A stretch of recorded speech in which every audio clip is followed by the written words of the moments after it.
I'm awake, I'm awake. Sorry, I'm late. Sorry, I'm late. Hello, everyone. Oh my god, something else is broken. Oh my god. Hello, everyone, I'm live. Hello. Hi. Welcome back. Whoever you are, welcome to the show. Hey, boy.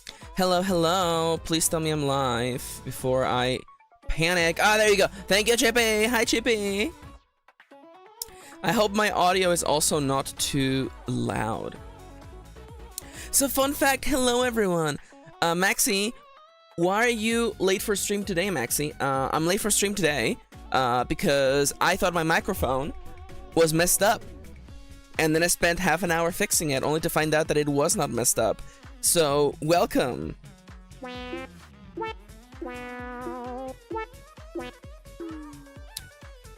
You seem to exist. I do, as a matter of fact, appear to exist today, huh?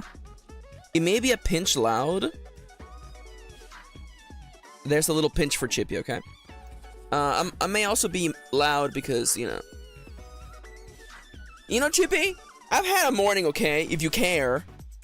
You know, yesterday my banh mi was like, alright. That's not true. I had a good banh mi yesterday. I had my first banh mi.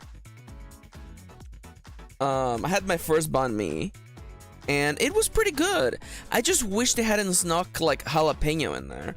I don't particularly like. I'm okay with spice, but I was like, I didn't really feel like spice that day, you know. You know, I didn't really like. I didn't sign the EULA for the spice. The jalapenos are the best part. Chippy, I thought you didn't eat spice. What the hell?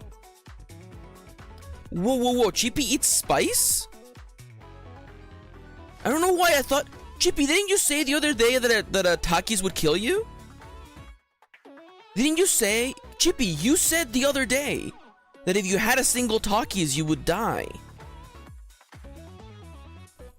I assumed it was because of the spice. By the way, yes, I'm booting up the game. See, I assumed you meant because of the chemicals. I see. By the way, don't worry. We're gonna jump back into the actual game at the count of 3, 2, 1, and boop. Oh, you know, remember when I said I existed? Yeah, guess what? I actually. Oh my god, I have ceased to exist. Excuse me.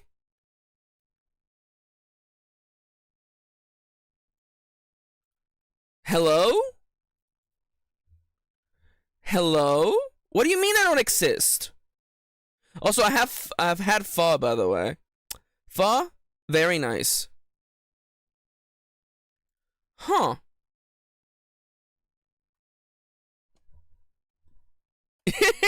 Hi, Prism. Hello.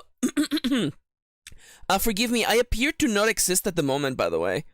Surprise Disco Elysium stream? Could you imagine? Okay, one step at a time. First off, Exocolonist. There we go. First off, Exocolonist. Exocolonist works. Okay, so Exocolonist works. That's one thing, okay? Number 1, the challenge requires satisfaction. If they apologize, no need for further action. Number 2, if they don't disagree, that's alright. Time to get some pistols and the doctor on site. You pay him in advance, you treat him with civility, you let him turn around so you can have deniability. Okay, so... audio input. My microphone. There you go. Okay. Oh my god, everything is broken, by the way. Oh my god. Everything is broken. My character is not on screen. What's up with today, fellas? What's up with today, by the way? What happened?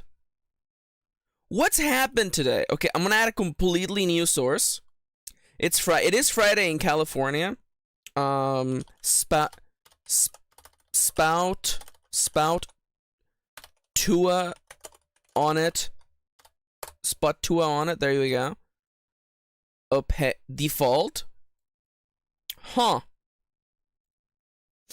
The captions are picking up at least. You know, at least if nobody got me, the captions got me. Okay, so The only possible thing I can do is probably just relaunch Venion. You know, I want to say, by the way. Wait, hold up. Okay. My lips are working. You can't see me, by the way. You can't see me, but there is, in fact. You can't see me. You can't see John Cena. You can't see me. My time is now.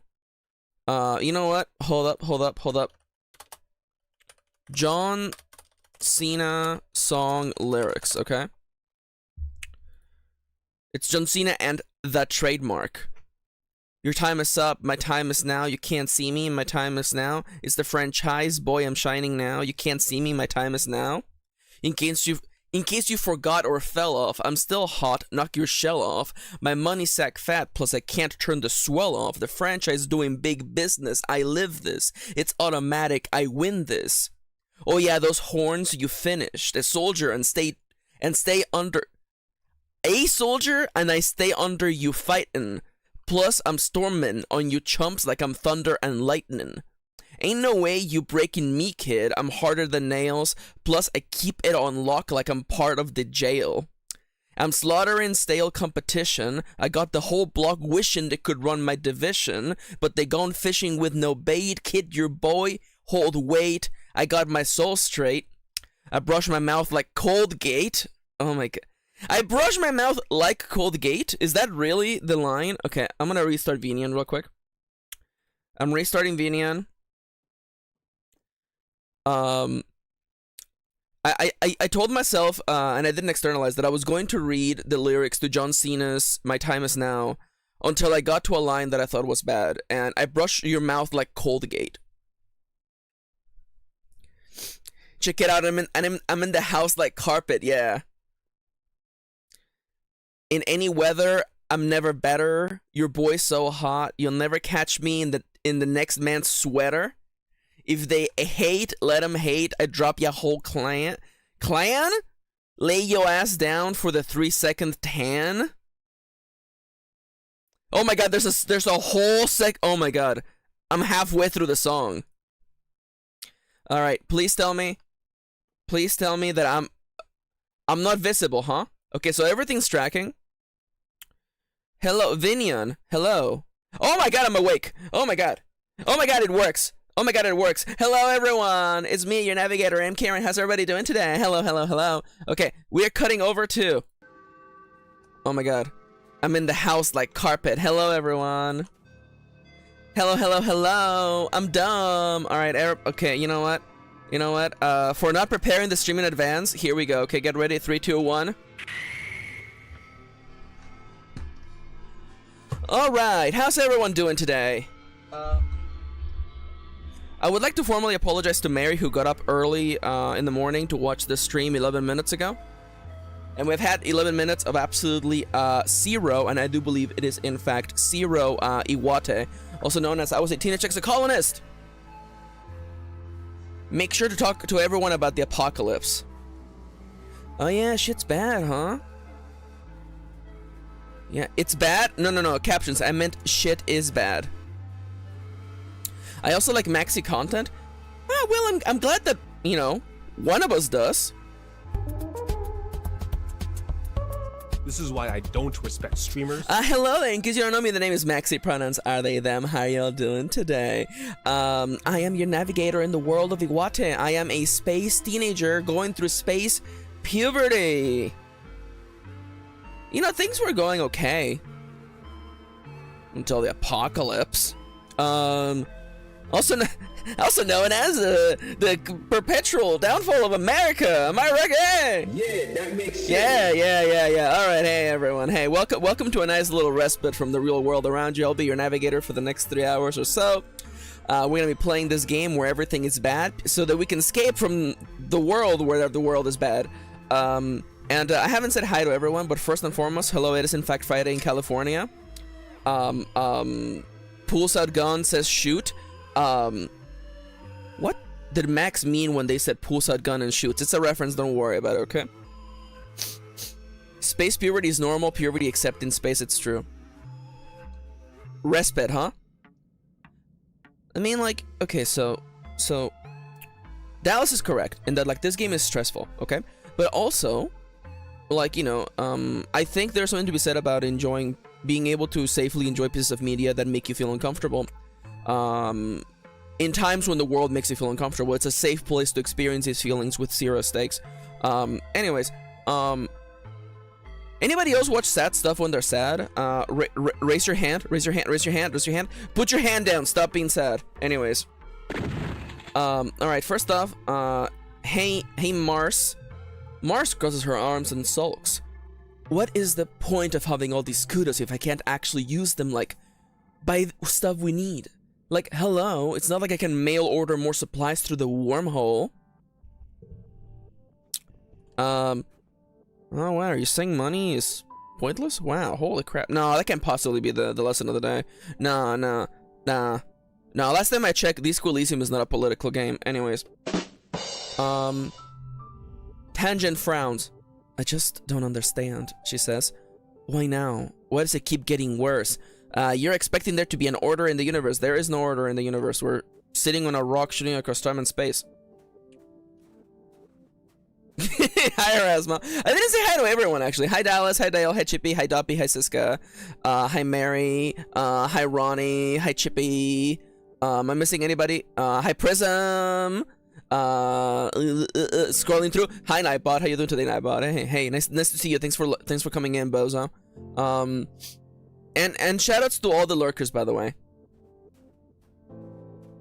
Yeah, Disco Elysium, as everyone knows, is a rhythm game. It's true.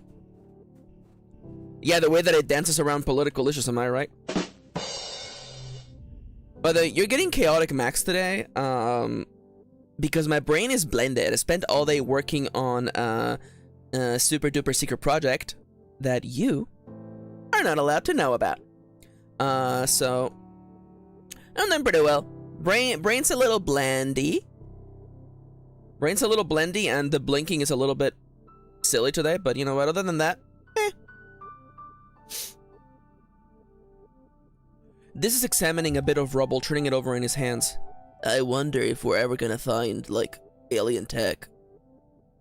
Wouldn't that be cool? Yeah, no, you mean like the cool, like, alien stuff I found last time I was there? I'm not even gonna read Doppy's comment, because people are saying it's spoilers. Where's my girl, though? Where's my friend? She's probably in the only building that stands. I have a friend feeling that Anemone is not out here looking at the rubble. Alright, let's talk to boy with spider, who is definitely things are gonna get bad for that spider, let's just say. Cal puts on a brave smile. We have a lot to be thankful for, he says. We're still alive, that has to count for something, right? This looks just like me at that age. Oh my god, does he? Hell yeah. Hello, Mother. It appears that yet again we have survived the apocalypse. Your mom looks overdrawn with lack of sleep. Be careful out there, she says wearily. Don't want anything to happen to you too. Mother? Father? Like the other people in geoponics, your dad has been working day and night to salvage what he can after the attack. It's gonna be okay, he promises. We just need to work hard. Wow, it sure, this is weird. I feel like the amount of dialogue I'm getting from mom and dad has definitely been lessened ever since I became 14. I sure wonder if the developers expected at least one of them to be dead. Probably not. That probably can't be the case. Let's go inside the only building available. Engineering is crammed with families and what belongings they've salvaged from the destroyed living quarters. You could spend time in your crowded temporary lodging in the classroom, or help the adults try to fix things. I like mourn, rebuild.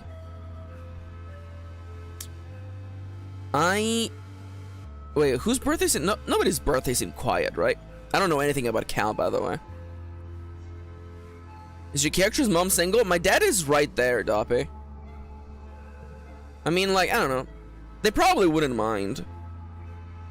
Yeah, my parents are freaky like that.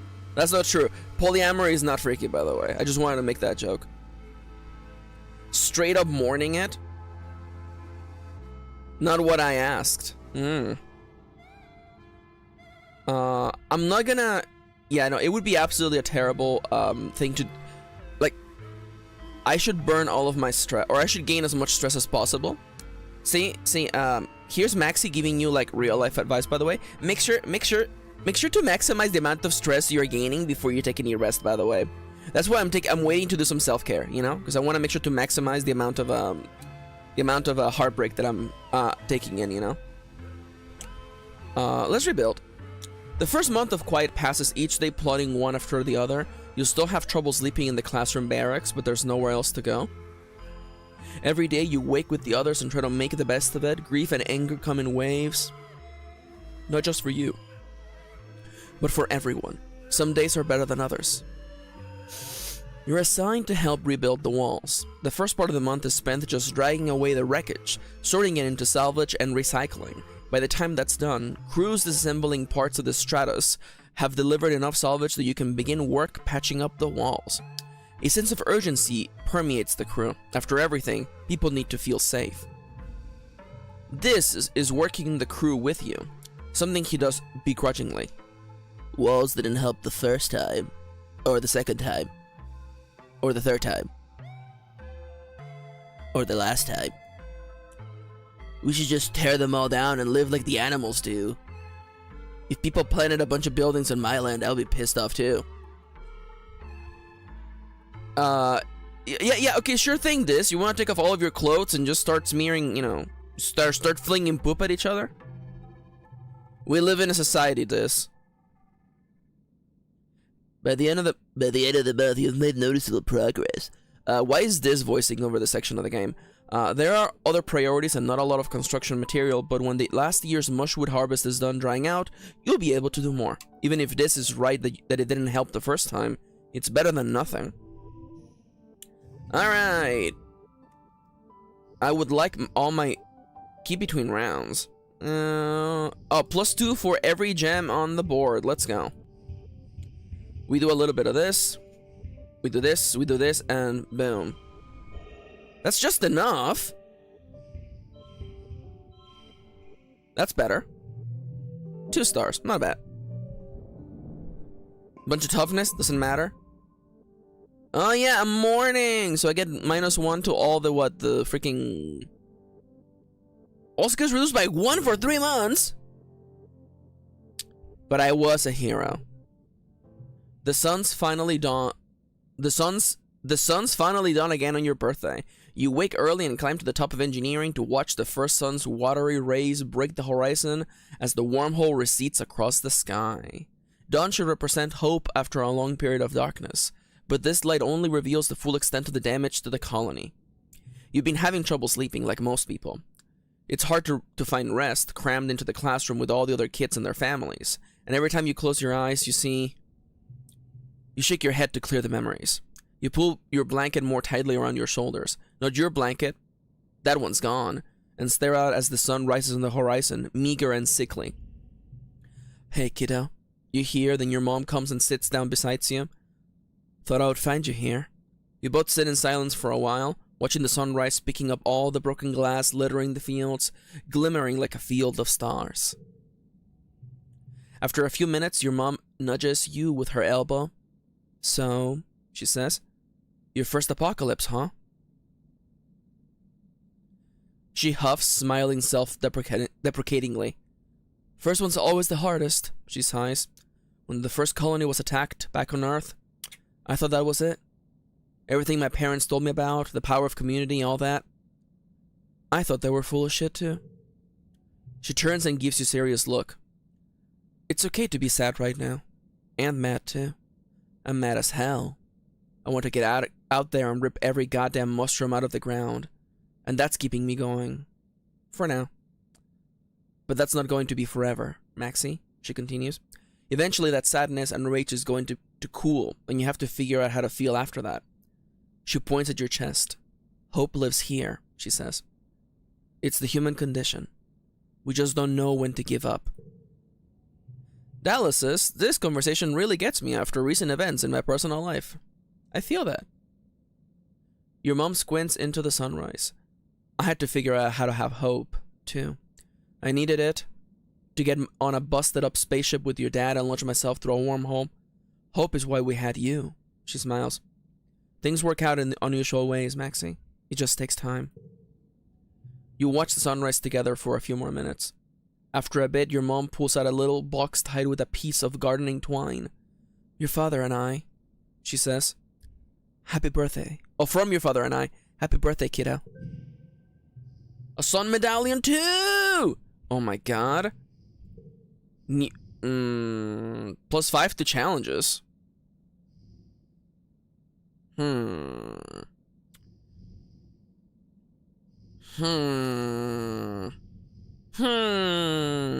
like my gear.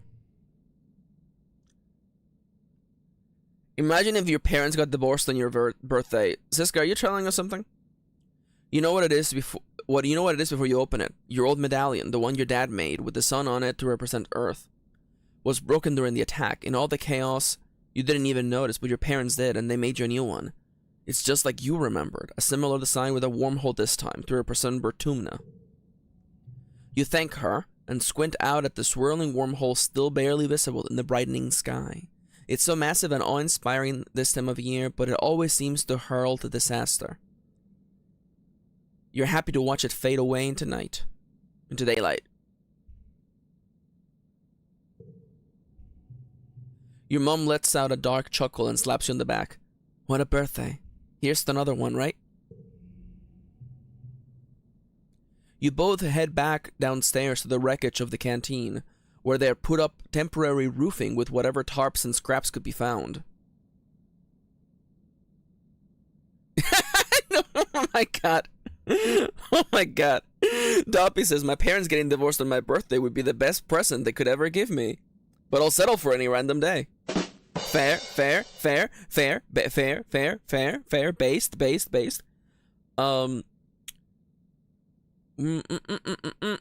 colony nanoprinters, the few that still run, have been working day and night to replace the necessities of life, but larger construction projects are going to take some time. Aunt Annie has coaxed the kitchen nanoprinters into making soy gruel and pressed bars. Life-sustaining but depressing. You and the other colonists eat your breakfast in stony silence as you mentally prepare for the day.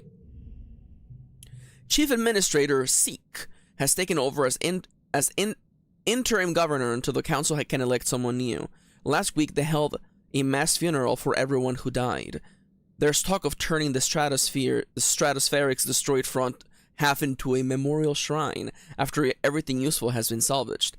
There's still so much to do. An interim mentioned? Huh? Mid-quiet. Alright. Anemone is still not out here. Why? I mean, her brother died last month. What's the big deal?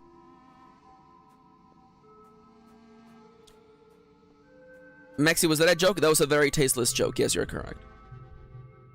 With everyone living in here, there's barely enough room to think. Oh, she looks mad. This wretched planet. That was my ship.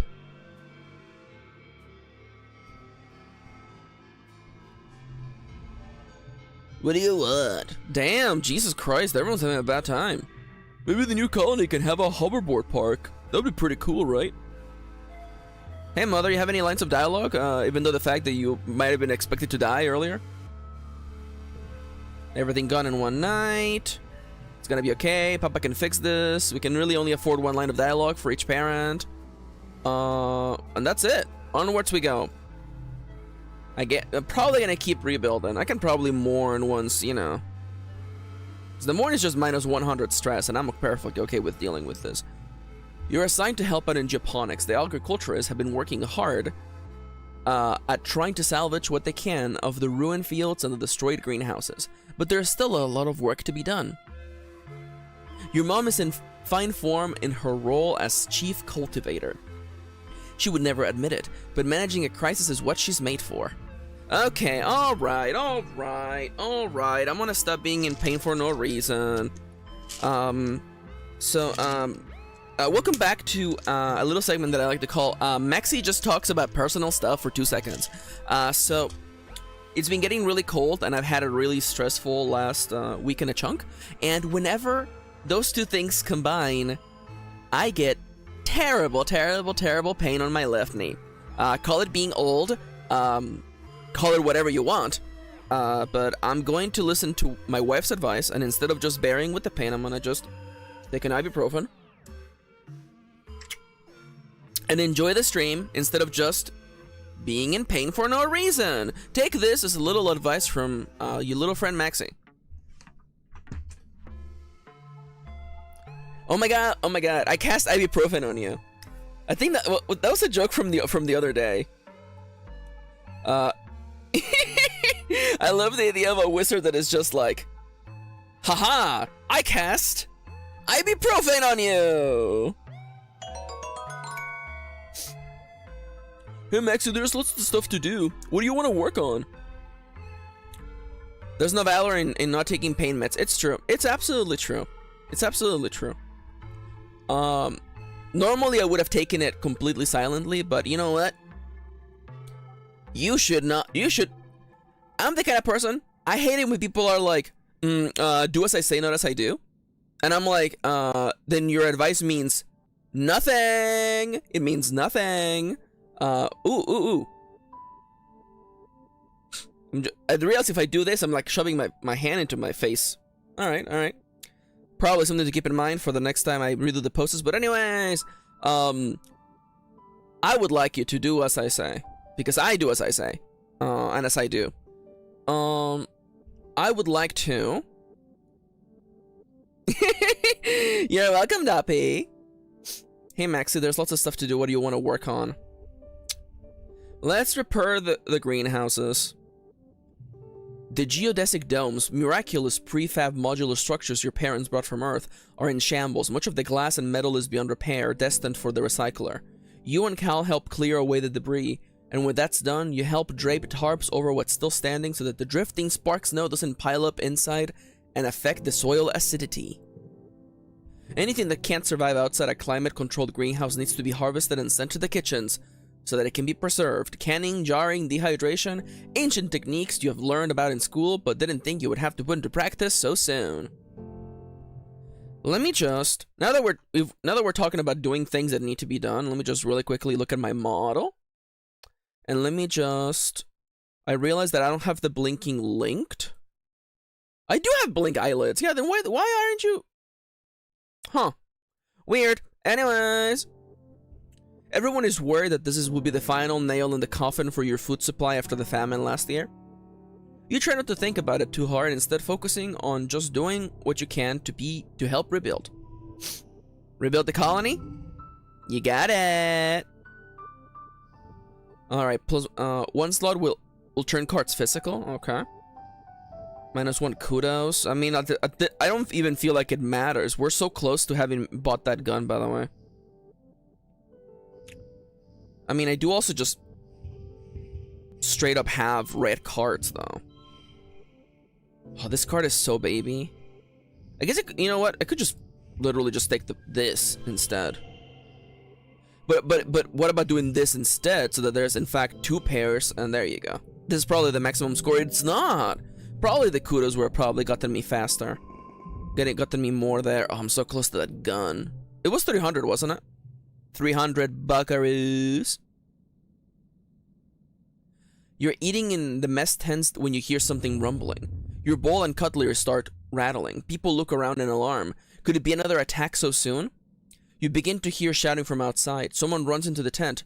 There's something falling from the sky! They shout, it's on fire!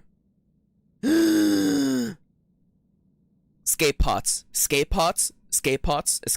I'm thinking, could it be a new selection of hot bachelors that I can romanticals?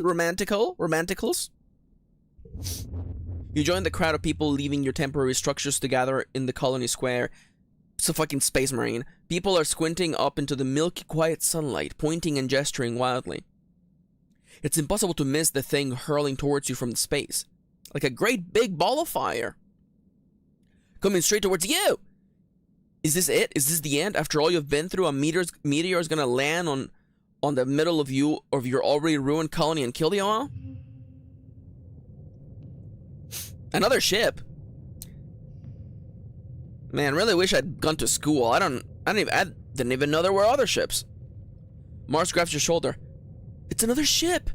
She exclaims, look, it's another spaceship from Earth! That's really not, yeah, that was really not, I should be doing more of a Siska voice. Excitement ripples through the crowd. Could it be? You stare up, unbelieving, at the rapidly approaching ship. The flames of its entry into the atmosphere dissipate, but a thick column of greasy black smoke trails behind it, so you can hear the whistle of it ripping through the atmosphere at terminal velocity. That is not a controlled descent. Whoa. I want to hit you with a whoa. It's an enormous ship coming at you way too fast. The ship's reverse thrusters fire, trying to slow it down so it doesn't smash into a billion pieces when it hits the planet. Everyone scatters to take cover. You crouch behind some rocks, throw your arms over your head, and squeeze your eyes shut. You hear the massive spaceship touch down in geoponics. Really? Really? Geoponics? I was working on that! Plowing through the fields and grinding over what's left of the greenhouses. You are thrown to the ground from the force of the impact as shrapnel and small rocks zing past your head. It grinds along like some roaring monster, cutting a great scar through the colony and kicking up an enormous cloud of dust.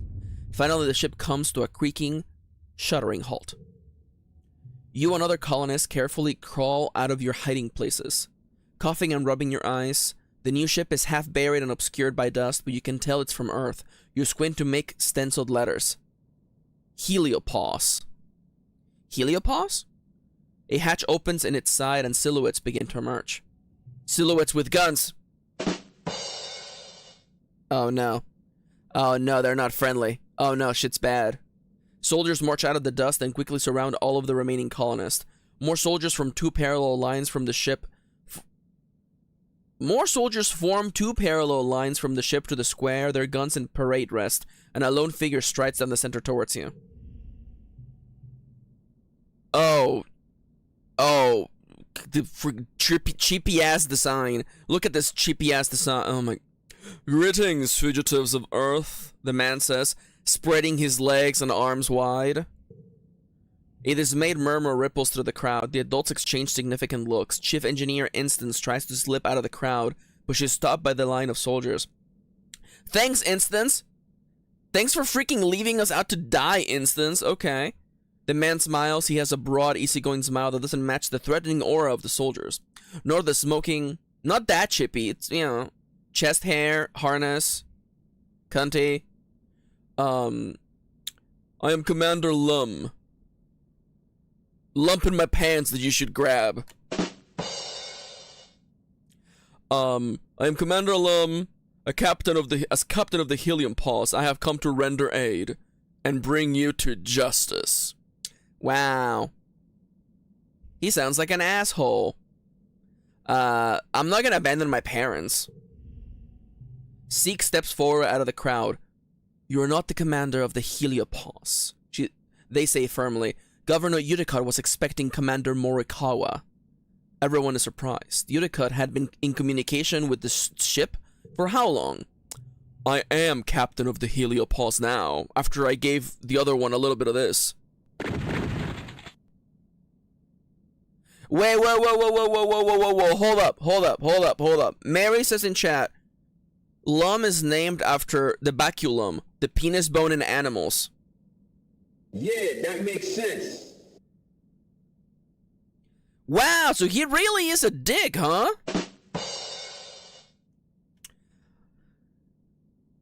According to the chain of command, we, sustained significant loss of personnel when we went through the wormhole.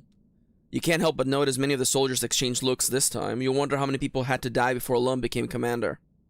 As the commanding officer, Lum continues, I declare this colony to be under our protection. As such, you're all now subjects to the laws of Earth. Okay, I'm gonna be 100% honest with you. Okay. I'm going to be honest with you, okay? And I'm saying this, I'm going to keep playing this game, okay? I promise you I'm going to keep playing this game, okay? This development is the least interesting development that could have possibly happened. This very much feels like season 2 of a TV show they thought they weren't gonna get a season 2 for. This is wholly uninteresting to me. I'm going to be honest, if I was not playing this for the stream, I would have probably turned the game off. The idea that is like, this feels very like Lost Season 2 is like, there's more people just showed up.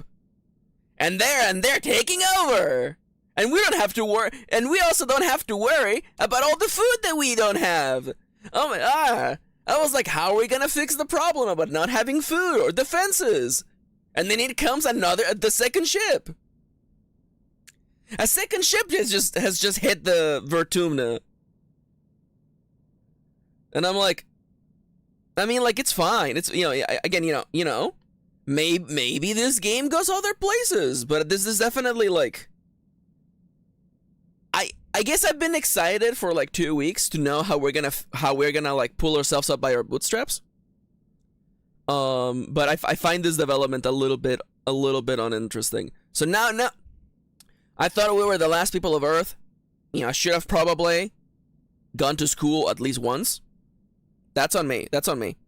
But nonetheless, that's the command. Yeah, so we're now subjects of Earth, huh?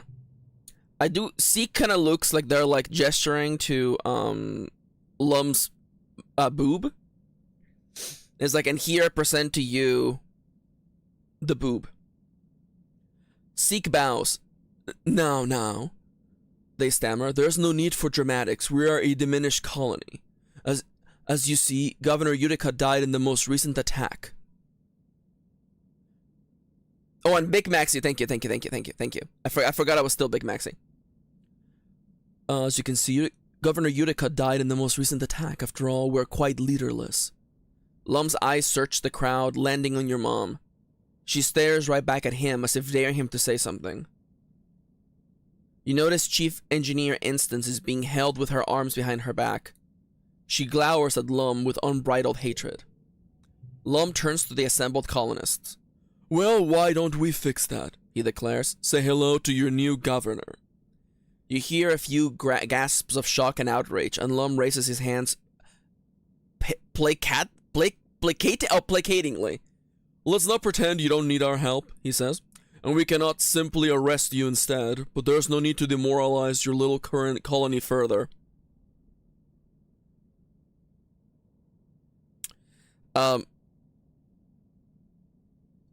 We don't want to demoralize your colony further. Buddy, you came in with guns, and you're like, I'm your leader. Like, what do you think is gonna happen? Like, what do you think we're gonna just accept we're gonna just accept a police state with open arms? Judging from the number of guns on display, you don't think you have a choice in this. At least the game pointed that out. It's a good thing the colony's in such pathetic shape right now, your mom mutters under her breath. If they thought we were at a threat, they would probably just have shot us. Your dad squeezes your shoulders and tells her to be quiet. Your dad squeezes okay. I guess I was there. No one knows how to react. A new governor from Earth, nearly 100 new colonists, most of them trained soldiers. What does this mean for the colony? Fascism. That's the answer. That's the answer, buddy. The crowd disperses slowly, and the council members follow Lum back into the heliopause, presumably to talk about the future of the colony. You hope. You track down your friends. So, what do you think about these new people? Mars asks. I'm glad they're here to save us. I'm excited to make new friends. They're just going to boss us around. I don't want to share this planet. Okay, calm down now. I think they're just gonna boss us around. Also, hi, Anemone. She's so cute. Tangent nods. They don't live here. They don't know what it is like. And they're just going to swoop in and act like they're better than us? She hugs her arms around herself. Did you see what they were doing to Instance? The entire colony, now twice as many as you, sets to work on scavenging the wreckage of the heliopause, tearing it down and combining it with the Stratospheric's remaining engine section. His spirits are high, though these new colonists from the heliopause aren't like any people you've ever met before. With their uniforms and weapons, they're more like an invading force than a rescue. You aren't sure what this means for the colony, or for the future. Alright.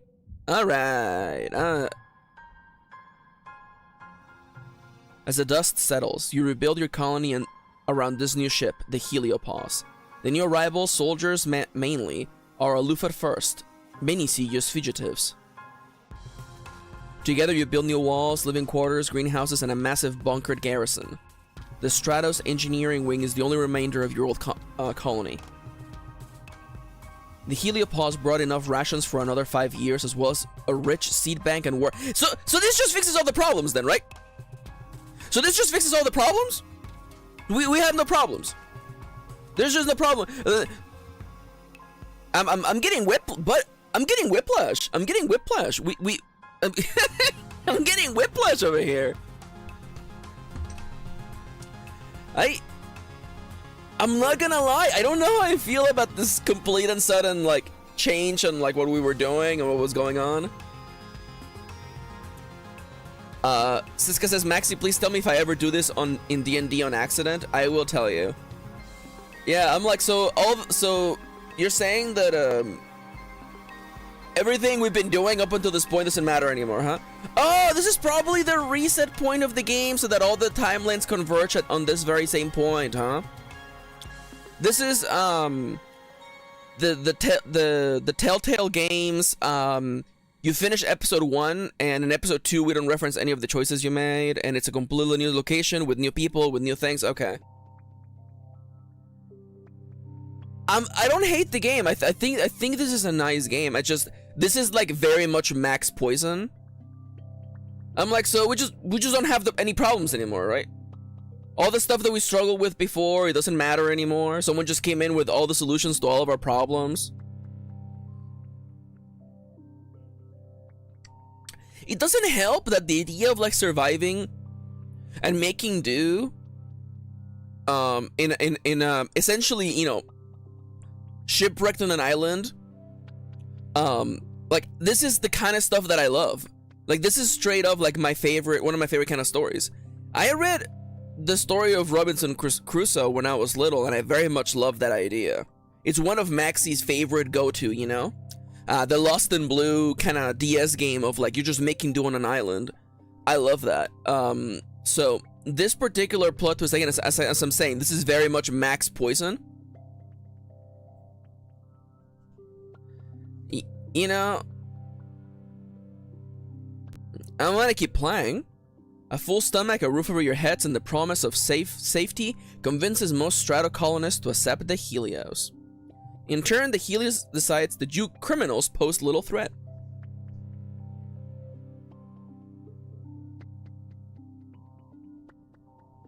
I don't know if I like oh my god. Oh, so it's gonna sorry, the parallels between this and like The Walking Dead are so obvious that I'm like shocked. Okay, so Siska says, when did they explain that you were fugitives? Apparently I didn't go to school. Apparently they mention it in the game. They mention it in the game, but if you go to school, I didn't go to school. Trust the game, Maxi? I'm gonna trust the game, but I'm just saying that like this is like max poison. This is like Maxi poison. It's just, this is like a very like, we spent the first season figuring out how to survive, and then now it's human versus, like, it was human versus environment, and now it's human versus human, and I'm like, inherently less interesting to me. But let's try it. After a month of hard work, you and your parents move into your new quarters. You get your own room for the first time in your life. This is so weird. Going from we're all living in a hole together, figuring out how to like survive, and now like I have a room. I guess we have books. We have lamps now. We have curtains. You step out onto your very own balcony to watch the new colony. Its grounds bustling with so many strangers and strange new ideas. I'm happy I didn't spend any time recovering stress. You feel something rising in your chest that you haven't felt in some time. Hope, excitement. What will the new day bring? This does kind of undermine the entire thing our mother said about how hope is in our chest, but okay, moving on. You better get out there and find out. Rush outside to greet the day. Cautiously step outside. Time to be a rebel. All right, new map. Cute. Oh wait, that's Nomi, isn't it? I was like, there's a character named Nomi. That's them, isn't it? They immediately gave me Nomi vibes. Immediately. Time to be a rebel. Okay, so here's the old Stratos. The map is much larger now. I don't know what you are. I forget what the yellow sun is. New characters, there's Mars. There's another sign over there. Don't know what that sign is. An egg? There's me pop and me mom. And Japonics. I was ready for this to let me sneak around. Hello, mother. Your mom is working double and triple shifts overseeing the reconstruction of the greenhouses. It's not as bad as it could have been, she says, sifting through a tray of seedlings for bits of glass and shrapnel. And what we lost, we can supplement with the hydroponics on board the new ship. Tell her what you learned today. Organizing's gonna be a long way. I don't even know if we're gonna max out organizing. Father! Your dad is hard at work rebuilding the greenhouses. There's a lot of replanting to do, as well as setting up the new hydroponics from the new ship. It's almost like how it was the first year you landed. It's almost as though we had a complete reset of the story. Help him with the animals. Oh, this is free. Your dad is running some kind of test on the triplets. He's playing different chords in order to see if they have a language, or are they just making instinctive animal calls. You help him by holding up random objects and trying to determine if their sounds map to any understanding of what they're seeing. They're either saying kill all humans or linguini sports ball. Your dad says, staring at the readout on his whole palm. Just can't be sure. It's probably kill all humans. Thanks for the free card, Papa. Alright. Where's Anemone? Probably still mourning. Hey, another stick! You know, okay, so you're the scouting group, okay. Hey, this was a... Everything dies. This says, plucking at some dead grass and blowing it away into the wind. Plants, people, civilization, even this planet's gonna die on a long enough timeline. Wow, Dis, you're such a ray of sunshine. Moving right along. Alright, moving right along. Why even bother? Okay. You're killing my vibes. There she is. Thank you for the heads up, Mary. Thank you. Oh my God, who are you? Wait. You're an asshole. I look at you and I know that's an asshole right there. Oh, this is probably engineering, science room. I wonder who will teach Professor Hall's classes now. Tang muses, tapping her finger against her chin. Age is certainly no indicator of ability. Perhaps I may be called upon to share what I know. She tilts her head as if a thought had just come to her. Of course, it is such a shame he is gone. Where's my friend? Friend, Anemone! Anemone doesn't notice you approach. She's focused intently on the document on her holopalm, chewing on her nail as she reads through the small print. She is joining the Cyber Cops. She jumps when she sees you, looking momentarily guilty. Oh, hey Maxi, I was just looking over some stuff. The Helios have got all these documents you have to sign if you wanna... If you wanna what, join the Cyber Cops? She trails off, biting her lip. I'm gonna sign up to join with the Helios, she says hesitantly. But there's a part where if you're under 18, you have to have a parent's permission just to sign up as a reservist. And Anemone looks down at the ground and scuffs her shoe in the dirt. My mom's gonna be so mad, she mumbles. So mad, like, she's probably gonna cry and it'll all be this whole stupid thing, and she takes a deep breath. But I gotta do it, I just gotta do something. This is a bad idea, Anemone. Don't become a cyber cop. Anemone sniffs and rubs her nose with the back of her hand. Maybe it's a real bad one, I don't know. But I just can't sit around and do nothing.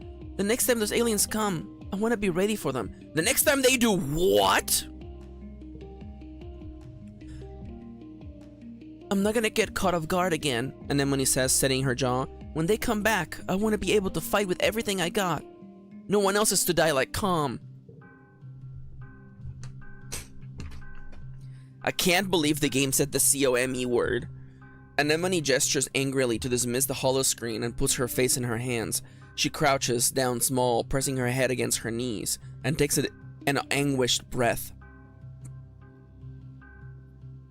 Goddamn aliens, she says. Bunch of dumb dinosaur-looking assholes.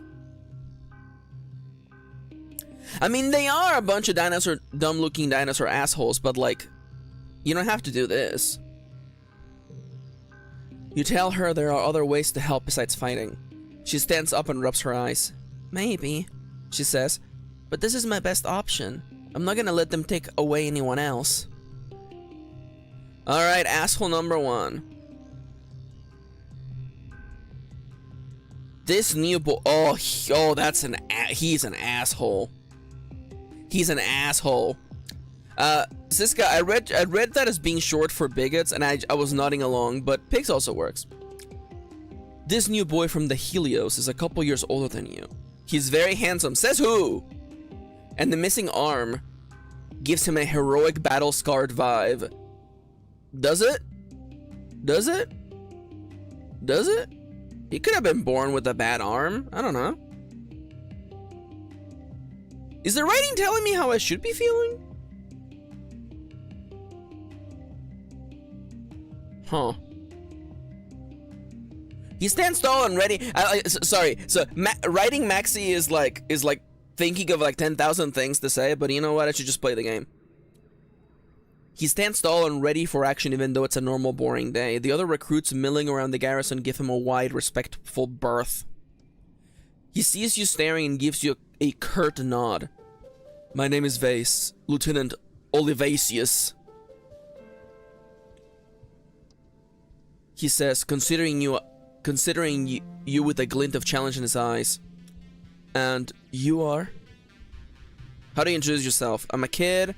I run this place. I'm a soldier. I'm into science. I'm an explorer. I'm a hard worker. I don't like any of these options. I just want to have some fun. Oh my god. I just want to have some fun. You want to party? Oh my god. I'm a soldier. Someone like you. I practically run this place. His expression doesn't change.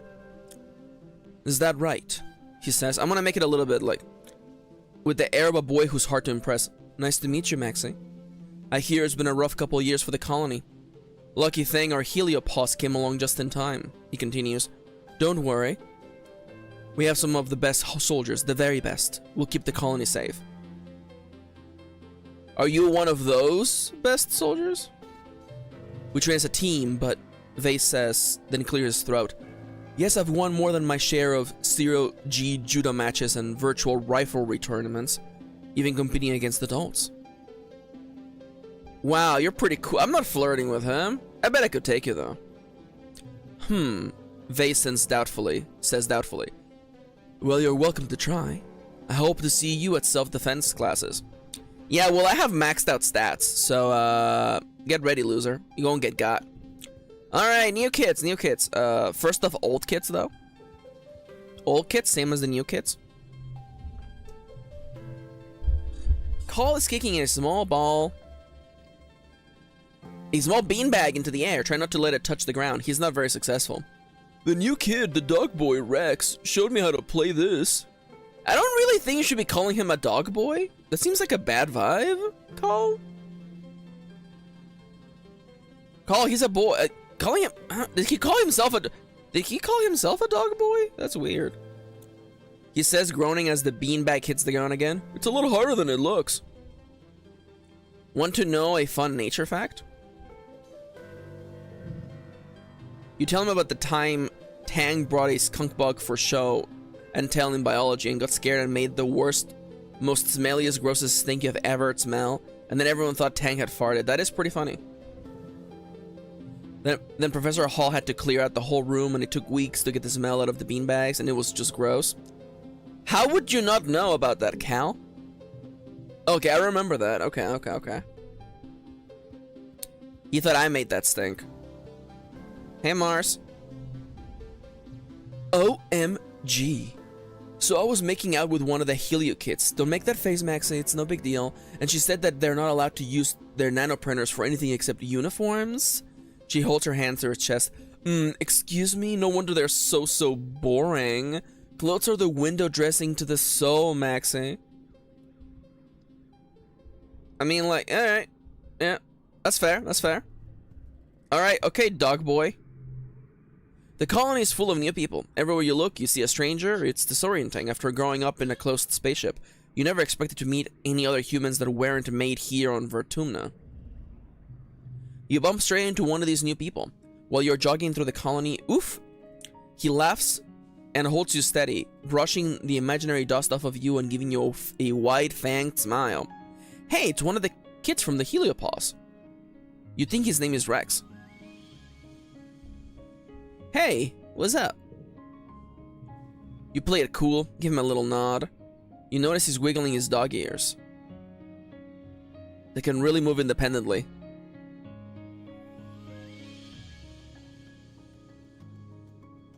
No, yeah, this is weird. Okay, no, I don't know, man. I don't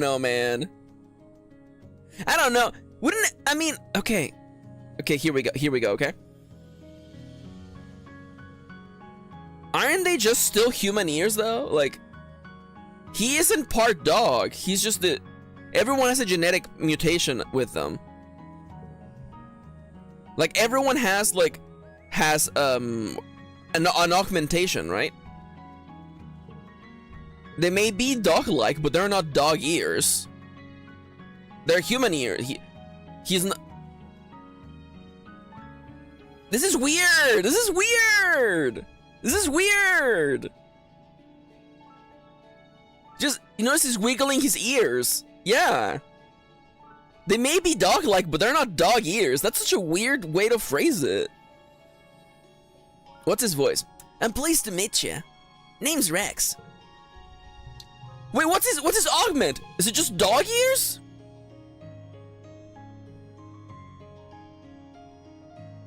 You won't update this until I'm done with this chat, are you?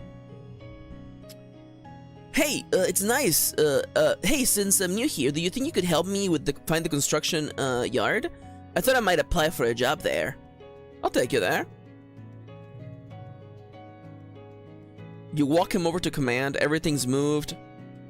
Everything's moved around since the Heliopause landed, but the construction yard is still in command where it always was. At the entrance, you meet Mars, filing her nails and looking like she's waiting for somebody. Why, hello, kitty, she says to Rex. Where did you come from? She looks her up. He looks her up and down and grins. I'm just an angel who fell from the sky, darling. You try not to gag as the two of them flirt. You give a loud ahem and point Rex towards the construction yard. He looks back at Mars over his shoulder and winks as he leaves. Okay.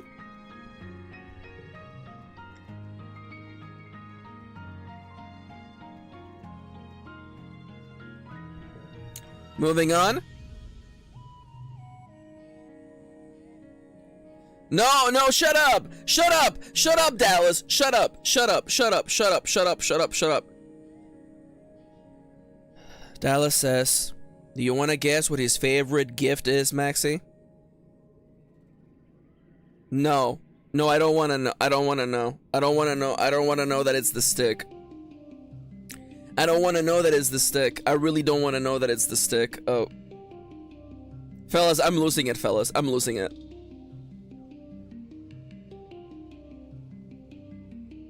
I'm actually losing it right now.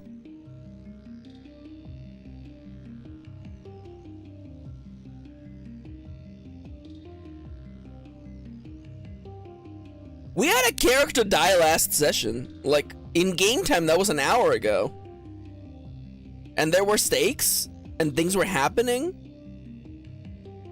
And now everything's okay again. And there's a dog boy.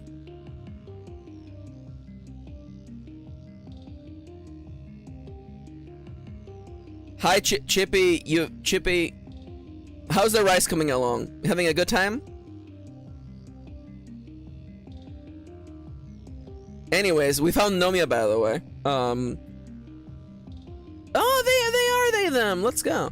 You've seen Nomi around since the Helio landed. They are around your age and barely a meter and a half tall. Their name is Nomination? Only coming up to your shoulders. You've never seen anyone dress as strangely as they do. What do you mean? Mars is like right there.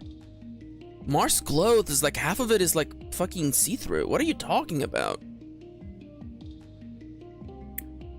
You could be like, you've never seen someone with hair as weird as them. That's okay.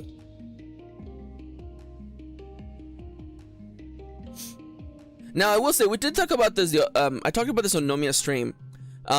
Repeating the first syllable or syllables of a name to make a new name is peak whimsy, okay? So instead of nomination, you do nomi. That's absolutely 100% whimsy, by the way. And if you don't get it, you're not whimsical. They're about 4'9". That's short. That's short. Hi. Their voice is high-pitched and quick. I'm Nomi. It's short for nomination. Hi. wait. Hold up. Konnichiwa.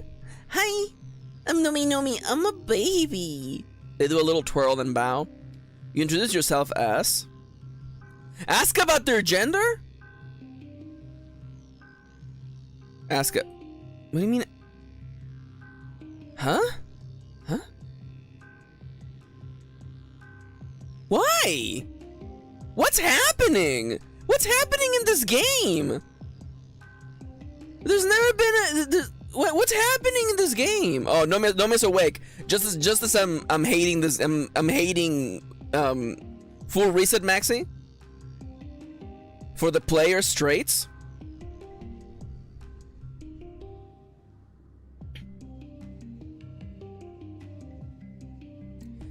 Doppy says, yeah, let's immediately start with the microaggressions. Hi Nomiya, hi, I'm having a bad time. I'm having a bad time with this game right now.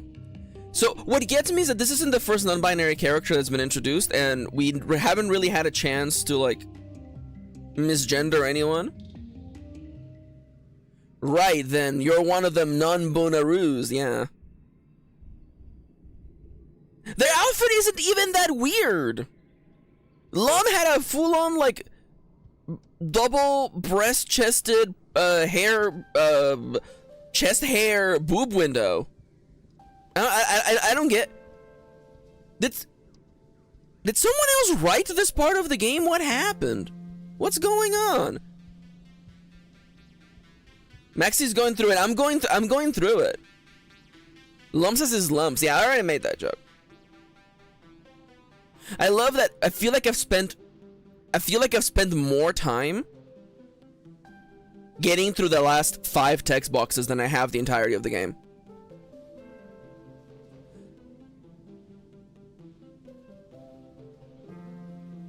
I never read them as them being weird. I read them as curiosity. I mean, like, I guess.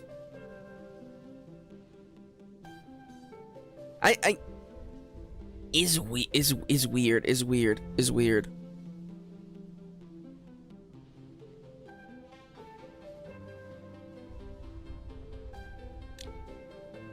Okay, so 2 things. The outfit is not weird. First and foremost, if they wanted me to think that Nomi's outfit is weird, they should be wearing something absolutely insane. Something absolutely absurd should be worn. This isn't weird. The dog boy had a breast window too, so like I don't get it. This is not. In fact, there's actually quite a chill. It's just a big hoodie with a chest window on it. That's all it is. Why is this weird? Oh, about their gender? Don't feel like I need to ask that. That's not. You know, we didn't ask any cis people about their fucking gender either. So like I don't get it. I don't get it.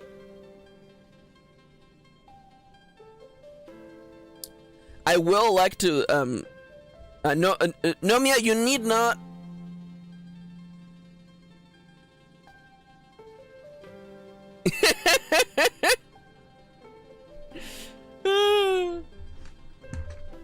All right, okay, let me catch Nomi up while I push my chair up. Okay. As soon as the Helios showed up, I had complete and total whiplash. I did say on stream, I did say when it happened that if I wasn't playing this game for stream, I would have stopped playing. Not because I think it's bad. I don't think it's bad. It's just this isn't the kind of stuff that I like. I like the idea of the struggle of surviving in an alien planet. You know, I brought up that growing up, I love Robinson Crusoe. I love games on the DS like Lost in Blue. This was my shit, okay? This my shit. And then like we have all these problems, and in my head for the last 2 weeks I've been like, how are we gonna get through these problems? How are we gonna figure stuff out? Are we gonna have to explore deeper into the planet? Are we gonna have to, you know, make sacrifices? Are we gonna have to like maybe take a leadership position? And then no, literally season 2 of Lost, season 2 of The Walking Dead, someone shows up with all the solutions to all of the problems. And then we start essentially what is act 2 of this game, I assume. And then it's literally like all the problems from the last section of the game. Don't worry about them. So I'm struggling. I'm not gonna lie. And you know what? I'm gonna say it, okay? It isn't that I flipped the switch and now I'm critical of the game. It's that like at every chance since the Helios, the game has been like, hey, here's another weird line, by the way. Hey, here's a weird thing of like, we never had to ask Seek about their gender. We never ask any cis people about their gender. But let's ask the one non-binary romantic interest about their gender. It's weird. It's weird. It's weird. It's weird. Anyways, what do you do for fun, Nomi? Let me prepare my Nomi Eviction voice, by the way. Konnichiwa. Well, Nomi begins. I kind of a little bit of everything. I like designing outfits and reading manga and fuck. Okay.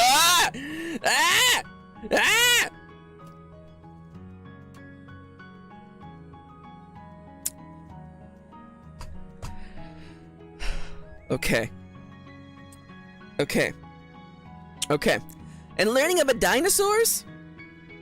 And cool xenofauna and robots and aliens and watching anime and playing Laser Fable, of course. Mostly lately I play Laser Fable. It's so fun to play outside in the great big endless outdoors. Nomi dances in a circle, waving their arms and gesturing at your surroundings. Get Nomi to calm down. Challenge them to a game of Laser Fable. Politely extricate yourself? POV, you don't want to say the word abscond because of Homestuck? What's Laser Fable? You're on.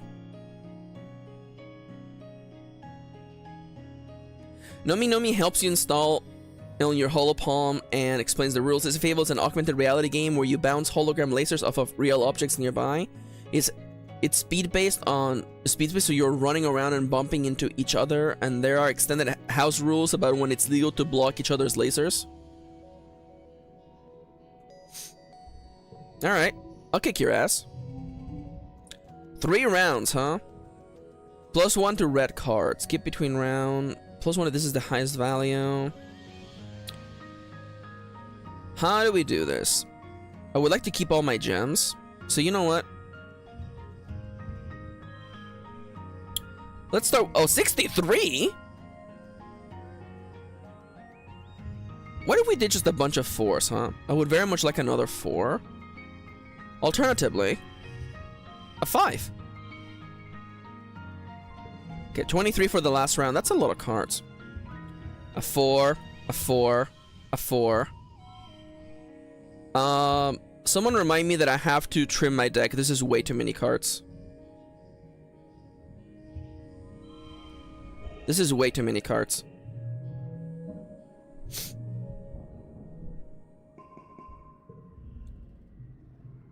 Friendo? They used the word friendo? Oh my god. No. Stop. Stop. It's me and Nomi. The damn scientists that find a way to combine me and Nomia. Nomia gives you a high five, then with a couple quick flicks on their gauntlet, gives you a kudos for winning. They explain this as how they always play Laser Fable with the kids on the Helios. Except they most of them don't want to play anymore. They say they're too old for it.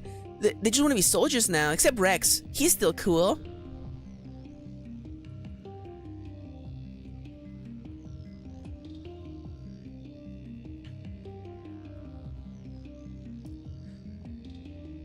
Also, I'm not arguing with what Chippy said earlier, but I just want to add the fact, my personal experience is that when I encounter a non-binary person, I don't ask them, so what's your gender?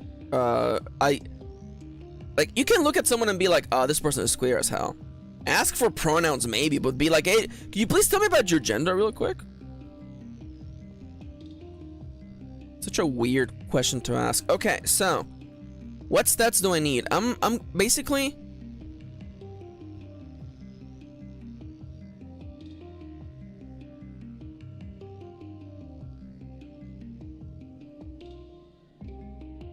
Mary, I did not need to know that. You know, I'm going to pull insert Nomia's voice. Insert Nomia's voice. Mary, you didn't have to tell me that. You know what? You don't have to tell me that. I don't need to know that. You know, just straight up. Don't need to know that. Don't need to know that. No. I don't particularly feel like I need to know the girth, length, and or depth of a person's genitals to be interested in their character trait. Who are you again? Okay, I could study.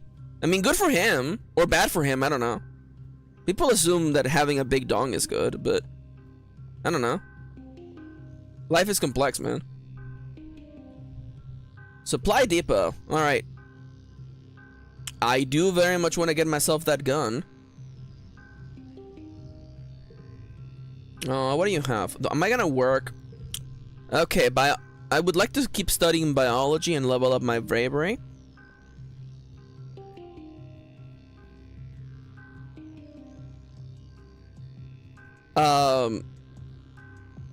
No, me, I literally just talked about that like I legitimately talked about that 2 seconds ago. I also, by the way, okay, you know what? I'm grinding the stream to a halt. Insert the sound Vive killed, by the way. No, where's the Vive killed sound? Did I get rid of the Vive killed sound? I guess I must have. Okay, alright, so Naomia said in chat, may I gently suggest that maybe you're upset with the direction of the game, so you're reading certain things in bad faith? Nomia is not familiar with the way that I play video games. Nomia, people in this chat have been watching me play games for like literally a decade. I am the kind of person that I consume media and I point out the things that I like and the things that I don't like. And I can assure you that I pointed out lines I did not enjoy or did not find particularly effective before up to this point. I do feel like there's been a shift in the writing in the last straight up the last, you know, I don't know, hour and a half. I want to make this very clear. I'm not like, and I also want to say, like, I didn't say this game is bad. It's just, it's literally, you know, it took a direction in the story that I don't particularly vibe with, you know, and I feel like I'm entitled to, you know, be like, hey, you know, I'm watching a movie and then I'm like, oh, a thing happened in the movie that I don't vibe with. I think that I'm okay, you know, I can still look at things that I enjoy about it. But what I was saying earlier is that the game went from immediate, you know, we take a hard right. In more ways than one. We take a hard right in the story. And then immediately there is like a bunch of, a collection of lines that immediately make me go, huh? Huh? Doppy says, some people like to point out flaws and things that they just don't like when they consume media. It doesn't necessarily mean they hate it or don't think that people should like it, yeah. Also, you must remember that as a writer, I'm constantly just, you know, in Maxi's writing mode. Because I like to look at writing and as ways that I can improve and as ways that I can, you know, see how everybody else is doing good stuff. Oh my god, my wife is out of work? What time is it? Okay. Holy crap, my wife is out of work? Dude. The new common area is a hastily constructed platform clinging to the side of the heliopause. Crews are hard at work incorporating the rigid hole into the natural landscape, creating a charming open-air place for gathering, eating, and relaxing. Quick question, game. We had time to make individual rooms for every person, but the common area was hastily constructed? Strange. I would have assumed they would have fixed the gathering area first before they built individual rooms for people, but okay. So what are you again? You are the engineering. Study life sciences, study humanities. Empathy, no, I guess I could also explore, I guess. I don't think we have unlocked a new location that we can go to.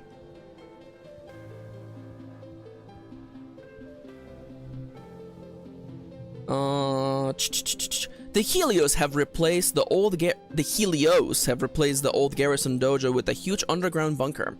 It's much larger and better supplied, and abuzz with activity. Soldiers drilling, weapons being cleaned and inventoried, and animals herded into cage for study. You can't believe how many soldiers are down here. It must be the safest place on the planet. You think so? Play sports ball, defense training. Relax on the walls of this underground facility. Okay. To combat's an animal. Literally don't care about any of those skills. I'm maxed out. Let's see. And I'm also like really high level with anemone too. I'm at 100 out of 100. So where do I go? I guess I could go to the farm. To the farm. Farm with me mom or me dad. So where are you? You're 3 toughness, don't care. Biology and toughness, half don't care. Biology and organizing. It's gonna take a long time for me to get to organizing. You could explore. Mary, you make a really good point, Mary. You know what, Mary? I am giving you back your right to tell me people's penis size, okay?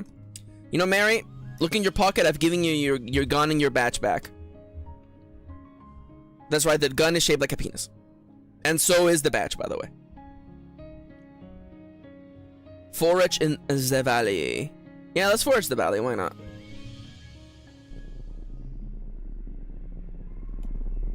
Hey, Utopia. What's up? Chief Surveyor Utopia stops you on this near the depot. Hey, you feel that? She asks. You can feel a kind of ominous distant thumping, pulsing regularly through the ground. If you stand still, you can feel it vibrate up and into your body too, like a massive global pulse. Utopia says, checking a readout on her holopalm. I reckon it's naturally occurring, she continues, but it's giving me the willies all the same. You two better check it out. Mind you sticking together and take readings on the way? In case it's dangerous. You and Diz look at each other excited.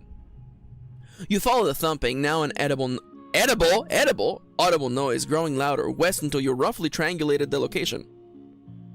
You know you're getting closer, but it sounds like it's coming from all around you and your instruments aren't precise enough to help. I'll follow the sound 100%. I have the perception for it. Let's do it. Alright, 61 with a bunch of cards. What do we have here? I thought of pointing that out, but you know what? Siska says this is excited. He looks depressed to me. I mean, that's his way of saying he's excited. Also, you know, I don't expect him to make a different sprite for every reaction. Now, come on now. No, I don't want to waste you. Ugh. Wait. This is wait. If I do this, one slot card becomes value of 3. Oh, you just become 3 no matter what, huh? So it literally doesn't matter what I put in here, huh? Oh well. Card becomes 3. Thank you for pointing that out. All cards to this to the thing. Although I want a physical challenge. Become 3. I mean, like, I guess we could do like, and that's halfway. 21 points, we can get there. Unchangeable. Am I gonna spend 1 kudos? Am I gonna gain 10 stress? No. I guess I could have a card become 3. Nomi is correct on that, actually. Is this also scale? Is this still a scale? It is not a scale still. Okay. Pop the 6, pop the 4. That should be enough. All right. Moving on. I have perceived. You find a machine, an ancient broken down machine, like a small pyramid-shaped building made from some kind of dark stone or bone that looks almost like it grew that way. Thought of the Thumper. Except it isn't broken, it's just very old and overgrown. It looks like more of like a pile of rubble than roots than a... It looks more like a pile of rubble and roots than a building or engine or whatever it was. Still, a thumping noise comes from inside it. The vibrations are strong here, making your guts feel weird. Sorry, my chair keeps sliding down. You didn't notice it at first, but there's a curious path on the ground moving away from the machine. A line half a meter. I need engineering 20! I will marble at it for now. Okay, remind me to pick up engineering, by the way. Totally an alien civilization. I suppose maybe it could be this. You said it looks ancient, right? Perhaps there could have been another civilization here a long time ago. We have found other signs, but nothing active like this. It seems to be pointing west or something, or receiving something. She snaps her fingers. There's some right ugly ridge lines out there that have kept us from checking that direction, but we got gliders and motivation, that's half the battle. She makes a note in her hollow palm. I'll open up the western wrestling ridges for surveyors, she says, then grins. Who? Try to say that 3 times real fast. If I find anything, I get the kudos. Yup. This rolls his eyes at you. Cram your stupid kudos, he mutters. This nerd. Got him. Got him. The Valley of Vertigo. Alright, give me all of your delicious goopiness. I almost think that since I unlocked the new area,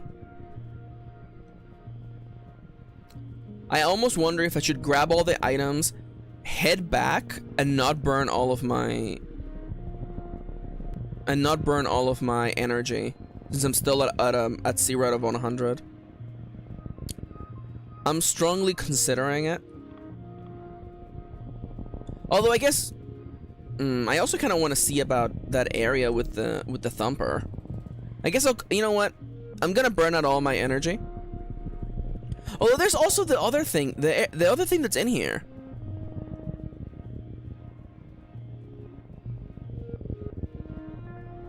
I've done all these events, methinks, actually. I don't know if there's any particular benefit. Oh, there is you again. I wonder. I must assume the game wants me to come back later when I'm stronger, if that even makes sense. Or alternatively, come back at a point in the story where it makes sense for that to be the case. Okay, is there a path that I missed? Let me just double check around here. Thankfully I can walk past all these question marks. That at least is nice. Okay, no, there's nothing. Okay, perfect. So I'm thinking, what are we going to do?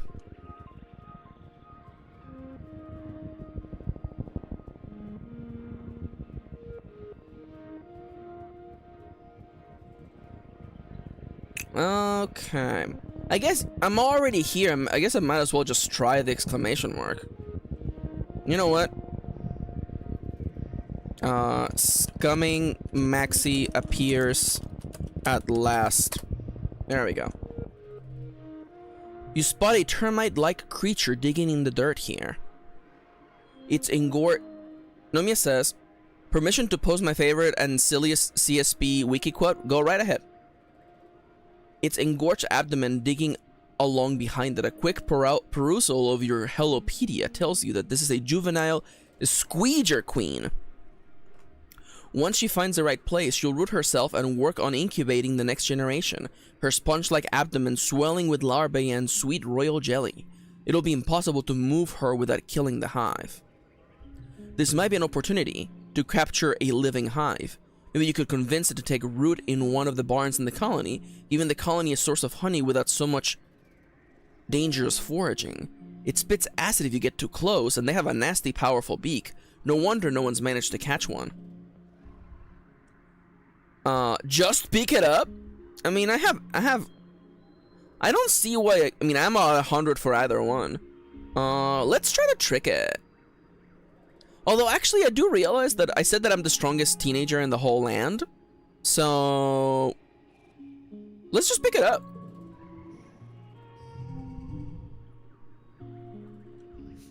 Alright, so 79.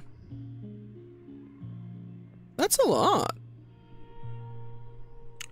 Alright, so I'm thinking I would very much like to attempt to +1 and then +3 to straights. I would very much like...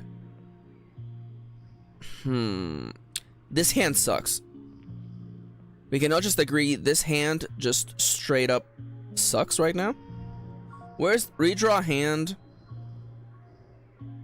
Where's the just draw a card? I don't have it on me. Redraw the whole damn thing.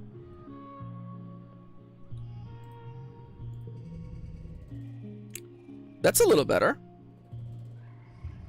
+2 to the card over to this side. If you're all colors, do you mean to just get a big old boost?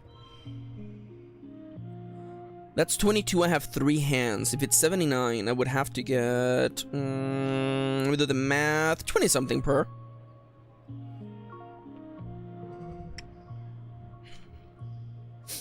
All cards under 3... +1, +3 bonus to straights.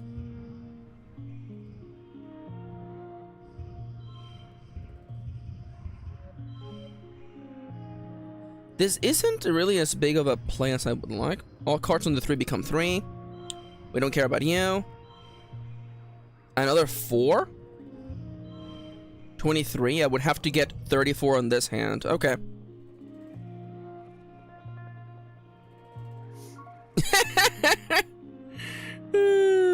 God damn it. God damn it.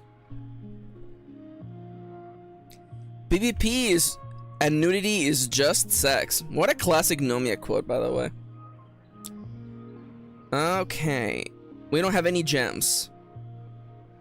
+2 during challenges, so you're good. I'm gonna have to draw cards. You get in there. I don't think you're good enough, unfortunately. You're not gonna make the cut. I could just change a suit to be fighting. Yeah, that's what I meant to say. Would that be good enough? Let's try it.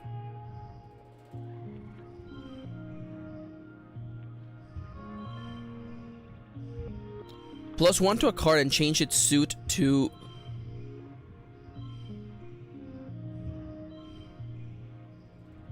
+1 to a card and change its suit to... Am I dumb?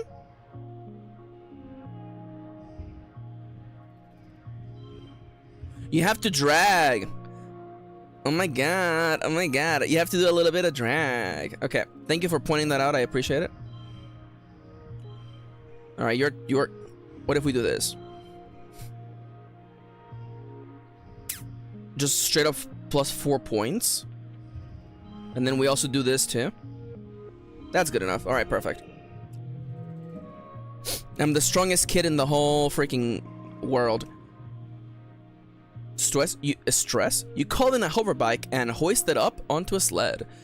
The squeeger hive groans and clenches its sides. From all its holes come a fine mist of acid. It's noxious and awful, overloading your mask's filter and making your eyes sting. It eats through one of your gloves and you have to rip it off quickly lest you lose some fingers. You're really wondering if this thing should be brought inside the colony, but you can almost taste the sweet honey that will be your reward. And once it's expelled the mist, it takes a few hours to recharge. And in that time, you can make it back to the checkpoint. Kudos! Gain the memory of the squeeger. Your dad meets you at the gates to receive the queen. Your Majesty? He jokes, bowing deeply. I'll make sure she gets settled in, he calls to you. Come by and visit her anytime you want. And then we keep exploring, alright. So that's complete. Perfect. I clicked go home! It's fine. We can increase engineering anyway.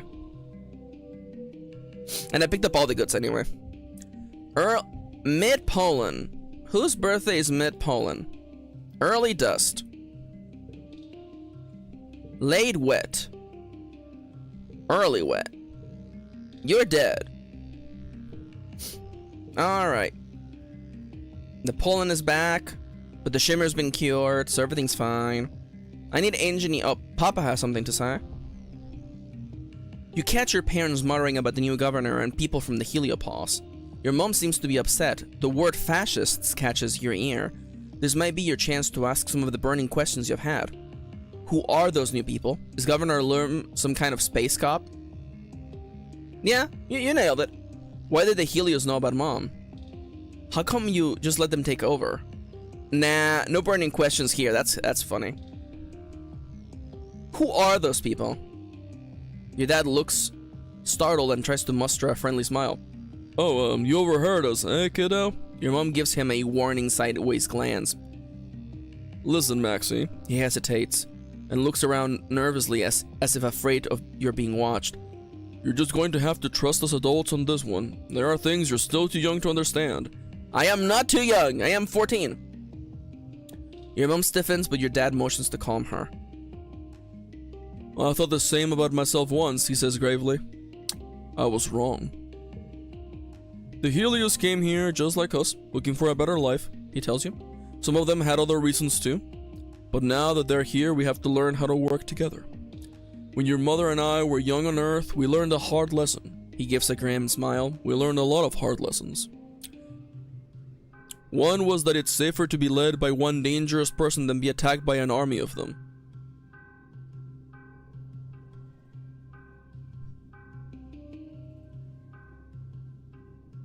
Excuse me? One lesson was that it's safer to be led by one dangerous person than be attacked by an army of them.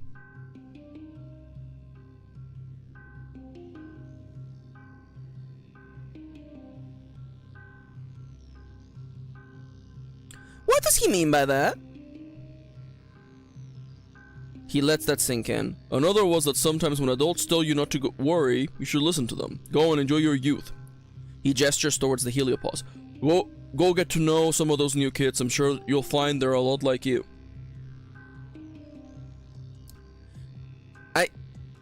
Maybe it's just because we... When did this game come out? When did this game come out? I just feel like...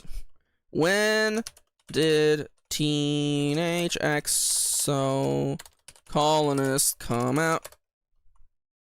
I feel like by then we already knew. I feel like by 2022 we already like knew. That's weird. Before you can say another word, they're called back to work. There's still so much to be done to rebuild the farms and geoponic greenhouses. You can see people from the Helio helping your parents. Maybe they aren't all that bad. I'm just waiting for a lottery to happen literally tomorrow.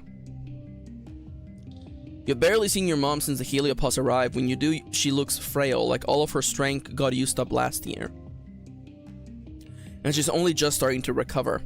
Except instead of relaxing, she's hard at work rebuilding the geoponic domes. It must be hard for her to shake the fear it might happen again. Being able to load your tray full of food at the canteen is still a luxury you don't take for granted.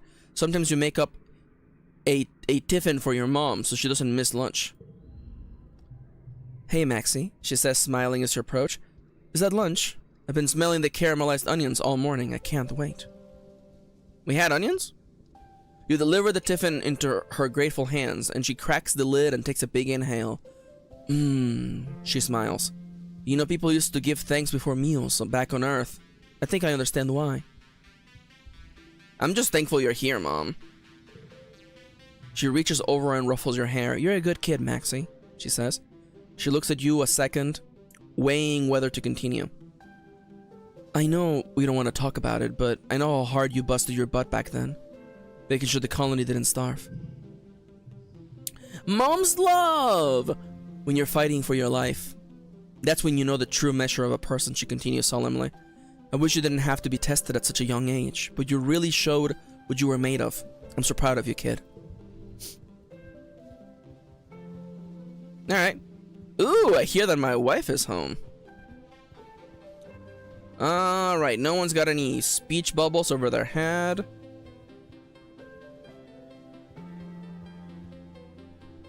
My wife is here. Yeah, kid is here. Oh, I have an egg for you. Wait, I should say that for your birthday, actually. Everyone's saying hi to Kitty. Everyone's so sweet. Kitty said all the way from the living room. Hi. Hi. Alright, where would I learn engineering? I'm gonna assume it's here. I study engineering, there we go. You hear a scuttling of metallic legs. What the heck? And a strange knee-high robot bursts into the engineering lab, going full tilt on its 6 spidery legs. It slams into the wall hard enough to knock itself down. It seems to be having trouble getting back up again, and is flailing its metal legs around dangerously. Clearly I shouldn't smash the robot. It's probably someone's robot. Ouch, it accidentally slashes you with a leg while scrambling to find purchase. Stupid robot. Congruence's TB thingy wheels in squeakily as the robot runs off down the hall. Little guys, sorry about that. She chirped. I'm so close to getting its new movement algorithm online. I'll have the rover back corner it and we can try again. Working with robots? Oh, damn it. Working with robots is just so hard with no hands. She continues, wheeling back and forth in a display of frustration. This was much easier when Hall was here. I miss him. It's a shame he died like he did. Crying and screaming. Calling out to his parents, who have been dead since we left Earth. I wonder what it's like to have parents and people you love. Unfortunately, I only love my work. Congruence doesn't need to clear her throat, but you get the distinct impression she's stimulating it anyway. Ahem. Well, if you know anyone who loves to tinker with bots, let them know I need a helper. Yeah, you got it, Congruence. Little guys. Also, hi Kitty, welcome home. I didn't read your text. Everything okay? Yeah. Okay. I took a different way to get home so I wouldn't tire myself out so much.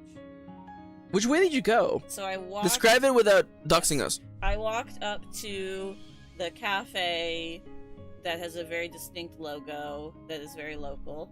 Okay. And then I walked to the bus stop and took the bus. Instead of climbing up the giant hill. Oh, you took the bus. I took the bus. That's nice. Yeah. That's it. Ask me if I leveled up my character before the end of today. Uh-oh, you're in trouble. I'm in trouble. I also didn't do the character sheet for your other, for your dog. Jail. You want to leave early so we can do that? Yeah. Okay, figure out the plan then. Okay. Thanks, love you. Love you. Hey, I'm delegating. Also, I love you. Love you.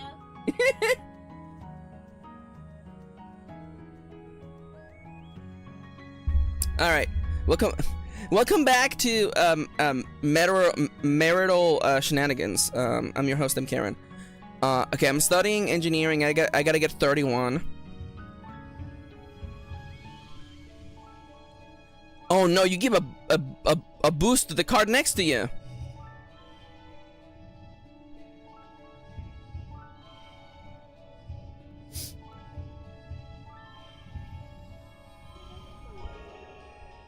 Is there a better way to do this? Wait, what are you? You're 4. Then you should become a 5 then. That's good for you. Oh, no. The lowest value card should become a 5. There you go. That is the optimal play. There you go. That's how I knew it. Nomi likes engineering? Cute. I probably should have talked to Nomi. Let me go talk to them, make sure there's nothing going on with them. Ooh. Hey, so I heard you guys have a feast next season? Nomi says, tilting their head to one side. And there's competitions? What kind of competitions? Because like everyone on the Helio learns how to do soldiery stuff, but other than that, there's not really like anything good like for us to like to do, except for like video games. Oh my god, I love video games. Nomi smiles proudly. Okay, but I'm really good at video games. Oh, and drawing? Oh, I guess I put all my skill points. Oh my god. Oh, I guess I put all my skill points into dexterity. Wait, do you get that joke? Do you guys have role-playing games here? Oh my god, have you heard of Baldur's Gate 3? I mean 30? They've already made a lot of those afterwards. I can't believe Jaheira keeps coming back. They change her class back into a wizard. Do you know what a wizard is? Do you know Dungeons & Dragons? Did you know Dungeons & Dragons was originally based on tabletop wargaming? Oh my god, do you know Warhammer 40k? Oh my god, have you ever heard of Warhammer Fantasy? Did you know Warhammer Fantasy had a tabletop role-playing game made by the same people who made the Witcher tabletop role-playing game? Oh my god, did you love tabletop role-playing games? Oh my god, did you know that there was once a time when people designed those games for you to play by yourself? Oh my god, do you know that Kirin has free tabletop role-playing games you can download right now? Nomi, here's a yellow flower for you. You brought me a gift? They exclaim. Like just because? OMG, Maxi, thank you. Maxi, your mocking of Nomi is outing you as a nerd. Oh. Oh no. I can't believe that. Oh my god. Nomi, how could you do this to me, Nomi? You're just mad because I read Nomi like an open book. Alright, and who are you again? Deliver supplies. Don't care. Don't care? Didn't ask? Alright, back to learning engineering, I guess. Yeah, I would like to burn out as much, or gain as much stress as possible so we lose it during the feast. Now, if you don't mind me, I'm going to clear my throat for a second. And maybe drink some water. Have you drank any water? Consider drinking some water.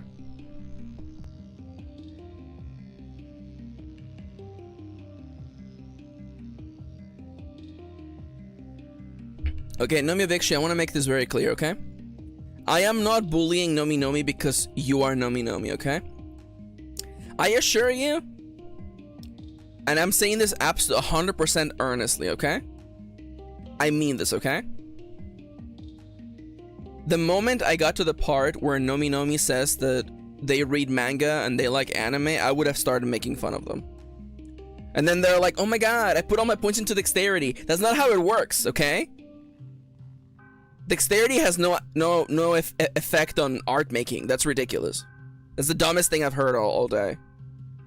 And let me tell you, I read the part of the game where the Helio showed up. You know, and if you think Maxi, you're salty, Maxi. No, my son is salty. I'm just in the background making very loud noises. Dude, engineering is like 1 point at a time. Am I silly? Is there a better? It's IQ/H according to GURPS, thank you.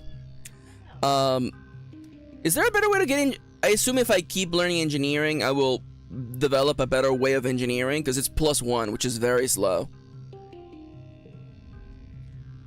To further your engineering knowledge, you're taking a mini class with Chief Engineer Instance. Shouldn't Instance be like locked up or something? On the construction and maintenance of your hollow palms. These devices are engineered bismuth crystals embedded in your palm when you start school.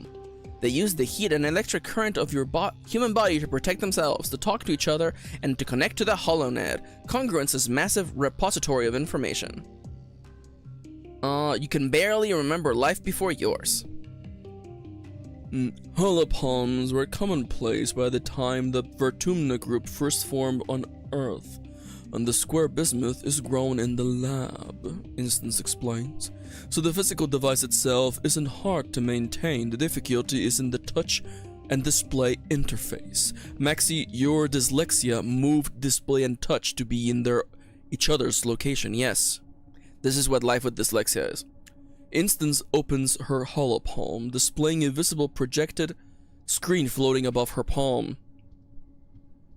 See you later, Siska. Take care. Love ya. As chief engineer, she also has one of those fancier versions that combines with a pair of eyeglasses to superimpose a projection right onto what she sees. The interface relies on plasma voxel generators, which require extremely small components that are impossible to nanoprint. The material will have to be mined from Vtubner in itself. You would assume that a nanoprinter would make things at the molecular level, but okay, alright. Tang raises her hand. Is it possible to hack these devices? We're getting a really early event, by the way. She asked, if the biological electronic interface is so thin, isn't it possible to hack the human body? Oh my god. Okay. Alright. Hold up. What do you call... In that... Well, we've already begun to hack the human body, blah, blah, blah, blah, blah, blah. It's no different than Congress, Your genetic enhancement, super hearing and sight, temperature regulation increases resistance to fear, disease, and fatigue. We're literally... This is literally everyone, huh? All present in the human genome and unlocked by the power of science. Try to remove your holopalm. No, I'm just gonna learn from Tangent, thank you very much. Download your own mod. That's funny. Okay, I'm sorry that I spent my entire youth literally being the coolest, toughest teenager of all time. I'm the Oh, Yanto's here. Hi, Yanto. Yanto, can you tell everyone what a fucking baby you are? Mm-hmm. Thank you. All done? He's still talking. He's still talking. That's my son. That's my son. Alright, card gets +2. Card becomes 5. Well, they'll just make you a 5. And then make you a 5. And then you become a 5. And then everything's a 5. Wow, you literally just move one over and suddenly everything works, huh? +4. Oh, big engineering win. Let's go. Alright. I'm happy with that. Late pollen. Early dust. Someone's birthday's in early dust. It is Anemone! Anemone! Anemone! Happy birthday!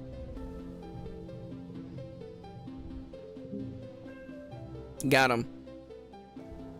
It's hard with that calm here. Whoops. Whoops, forgot to...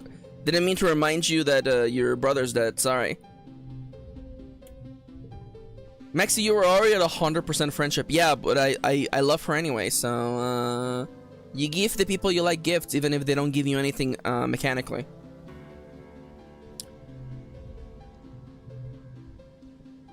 Help Rex build something. Hux incoming. I'm okay, thank you. What about... Oh no, Anemone severely traumatized. Yeah, join the club, dude. Oh. Nomi's lying flat on their back, looking up at the sky.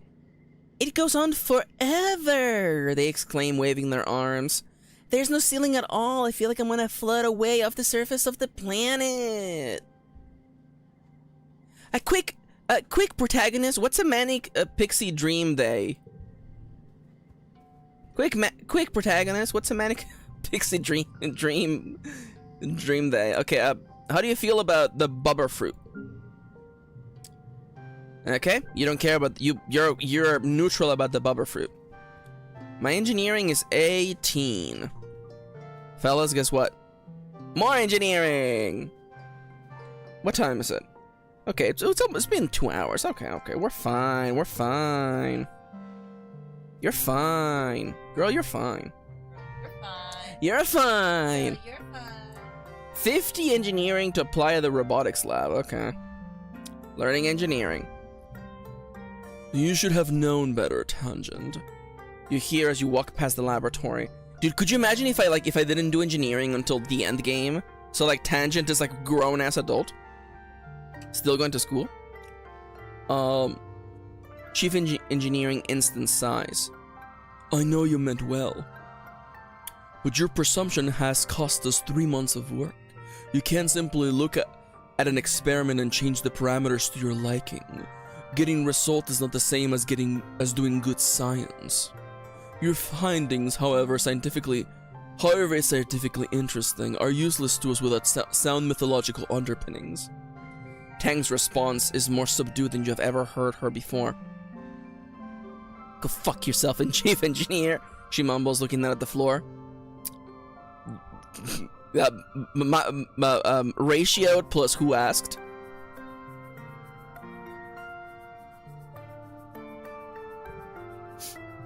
I should hope so.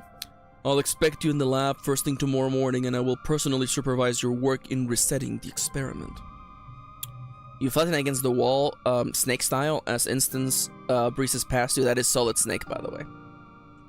Giving barely a second look as she strides down the hallway. Then Tang is like, what do you want? It'll be better the second time around. Friendship! Tang nods. You're right. The first experiment was plagued by inefficiencies, she says, pushing herself off the laugh bench. That's why I changed it in the first place. In the new experiment, I can eliminate those inefficiencies from the start. Thank you, Maxi. You may have saved me 3 months of work. Losing the data was my fault, Tang continues. I wanted to prove I'm not the little kid from biology class, that I'm ready to work hard and really make great discoveries. Dr. Instance has always been there for me. When I was a kid, and now with my mother gone, she's the only adult in this colony who sees what I could become, she says. She believes that I can be better than what I am. It's always been that way. I just really want to impress her. You will. I certainly hope so. Get to work. Let's study some engineering. 5 kudos if we equal the goal exactly. You got it. Okay, cards with gems. I mean, like if we do this, and we do this, and we do this, and we do this, and we do this. 26.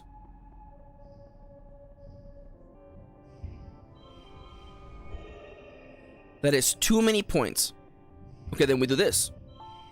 That's 1 point short. Okay, then we do this. Then we do this.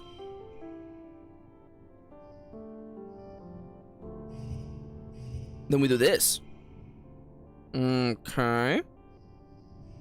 Whoa, Maxi, what are you doing, Maxi? Just make your life easier on you and add 2 of these to a card.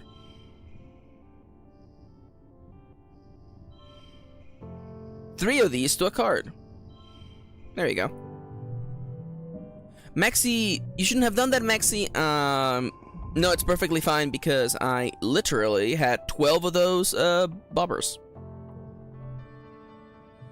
The Vtubnalia Festival is a welcome day of normalcy in an otherwise chaotic year. Despite some lingering rivalry between these two factions, Vtubnalia is a chance for the Helios and the Stratos to come together and appreciate the bounty of the planet. At least that's what the adults say. As Governor Lum takes the stage to address the colony, you can't help but notice the crowd has segregated itself according to their ship of origin. Rex shoots you away from over the Stratos side, and Numi makes a silly face. Vase is surrounded by other young soldiers, all looking sharp in their Helio uniforms. With Anemone standing right beside you, you wonder if the two ships will ever feel like a colony. A fanfare plays over the square's announcement system. Lum's honor guard do a complex drill with their drone rifles. Greetings, people of Vtubna, Lum says, his voice ringing out over the square. We may be far from our beautiful Earth, but we can still celebrate and be thankful for what we have here. We have worked hard to save this beleaguered little colony from the brink of destruction and should be proud of our work.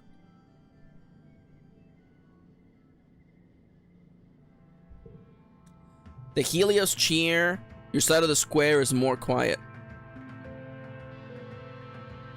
I know some of you have been asking, Lum, why do you have a dick so big? And some of you have been asking, how do you carry that huge dick all by yourself? And Lum, may I please help you with your load, if you know what I'm saying? And Lum, how do you manage to carry a dick so big and yet manage to run the colony, solve everyone's problems, and turn this planet into paradise? All while having a penis so big? Lum strikes a pose to a smattering of polite applause. Well, I have an answer for you, He continues. The old council made a lot of bad choices. Like I legally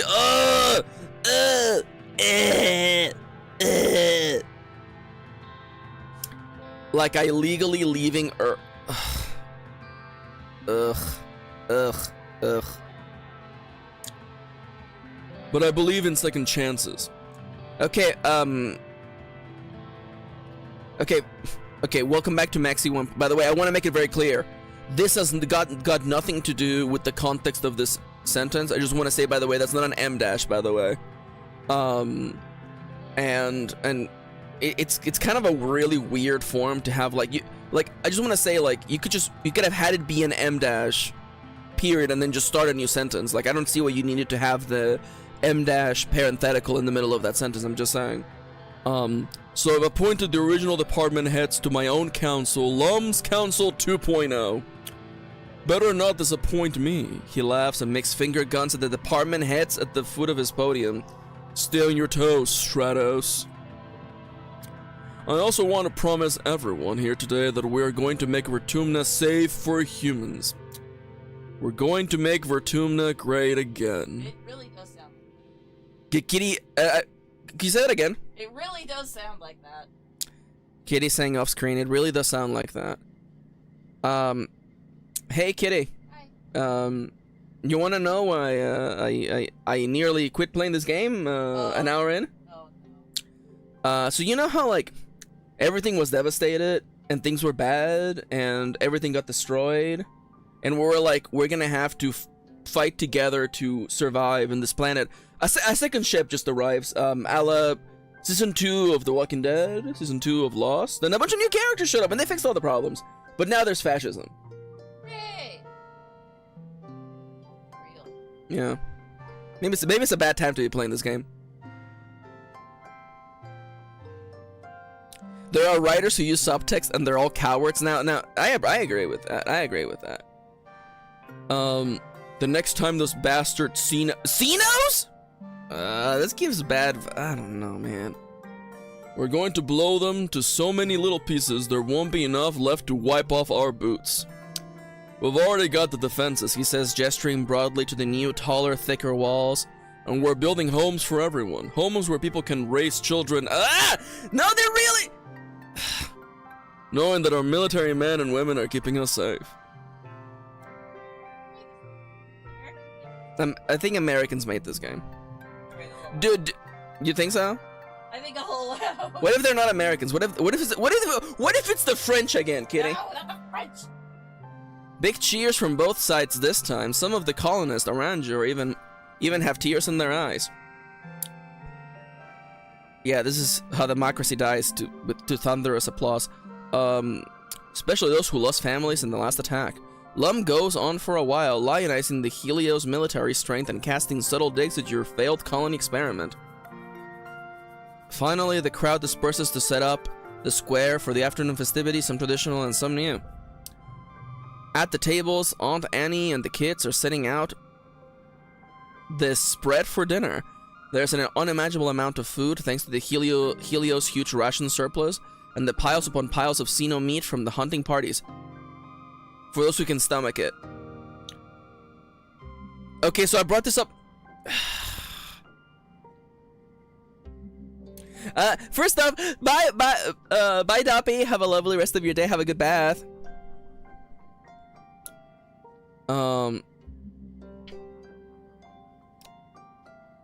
So we could have solved the problem of us literally starving to death by just eating alien meat.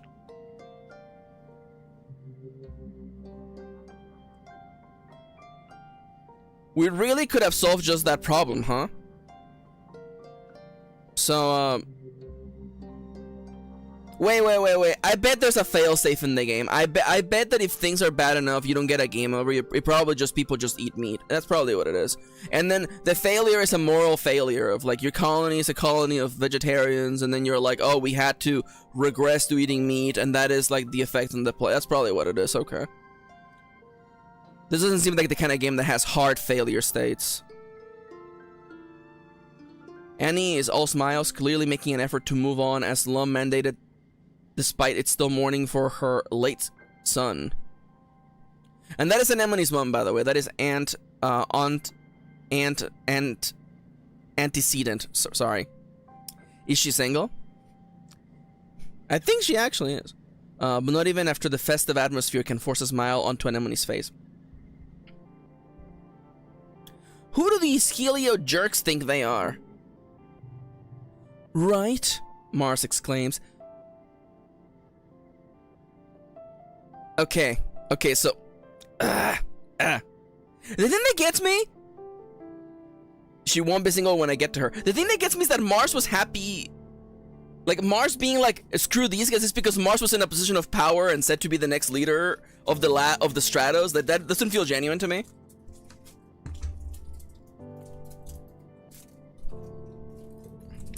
Whatever, it's fine. And now they're just taking over and everybody's okay with this? The adults are bigger cowards than I thought. Shut up, Dis! You keep saying that we should give up and go back into the caves and die. Shut up, Dis. I am not... All I can do is see no wrangling? Alright, I'll see no wrangle. Without come to run the obstacle course, the physical competition has been replaced with a float cow rodeo. The bulls have had their air bladders emptied and weights attached to their grasshopper legs, keeping them low enough to wrangle. Anemone joins the rodeo along with Vase? She fiercely dedicates her participation to Com's memory.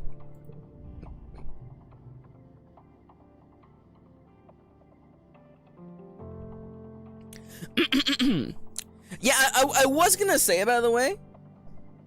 Oh, this is cruel, Call shouts from the sidelines. Float cows are friends, not foes. He throws a ripe watato at the participants. It lands at your feet, but all three of you are splattered with juice. Vase takes a few steps towards Call with his fist raised, but Call disappears into the crowd. Wrangle those Cenos. I love that we don't even get the option to say, like, actually, never mind. I'm walking it back. Telling a violent tale. Is that vase on that art right there, actually, now that I think about it? Alright. +3 bonus to pairs, huh?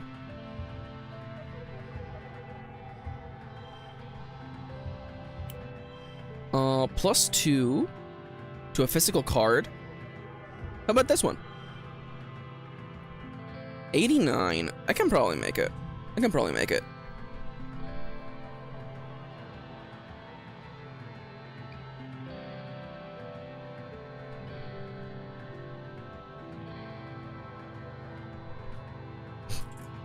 Okay. Ronnie, are you in the right chat, Ronnie? I'm gonna be honest with you. Also, my love. Have you figured out the plan for the day? Yeah. 1:55. So I should end the stream at like 1:40. Okay, stream is at 1:40 today, fellas. Oh, you asked who developed the game. They're Canadian.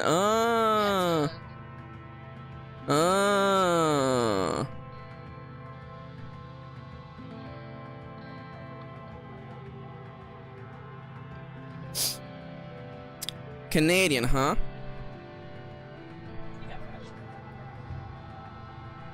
I wouldn't say it so excitedly, my love. Alright, let's look at this here, by the way. Alright. Pairs, but I would very much like to get red cards on here. A mysterious stranger. I don't know who you are. No recollection about this card. I mean, that's 3/4. I can't really turn cards into red no more. So I should probably attempt to do one final really big, very good, boom, boom, boom. I want you in my room. I would have to do 46 in the last hand. Okay. It's doable. It's doable.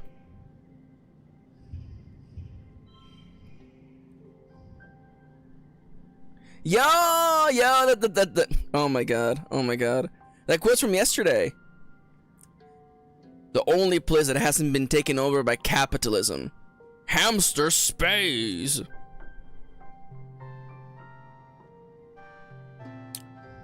Alright, alright, alright. Can I don't have just draw a card, huh? +2 to a card. How many logs do I have? 4 logs, okay. I probably could do something very expensive. 5. I need a 6. I need a red 6. Wait, we do it this way.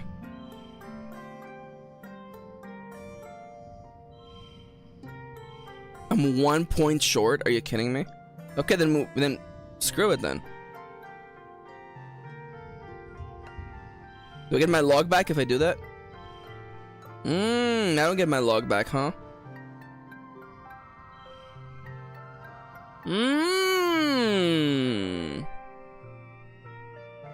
You can also fail, that's always an option. Absolutely not. Push through. Alright. I'm 1 point short. Hold up, hold up, hold up.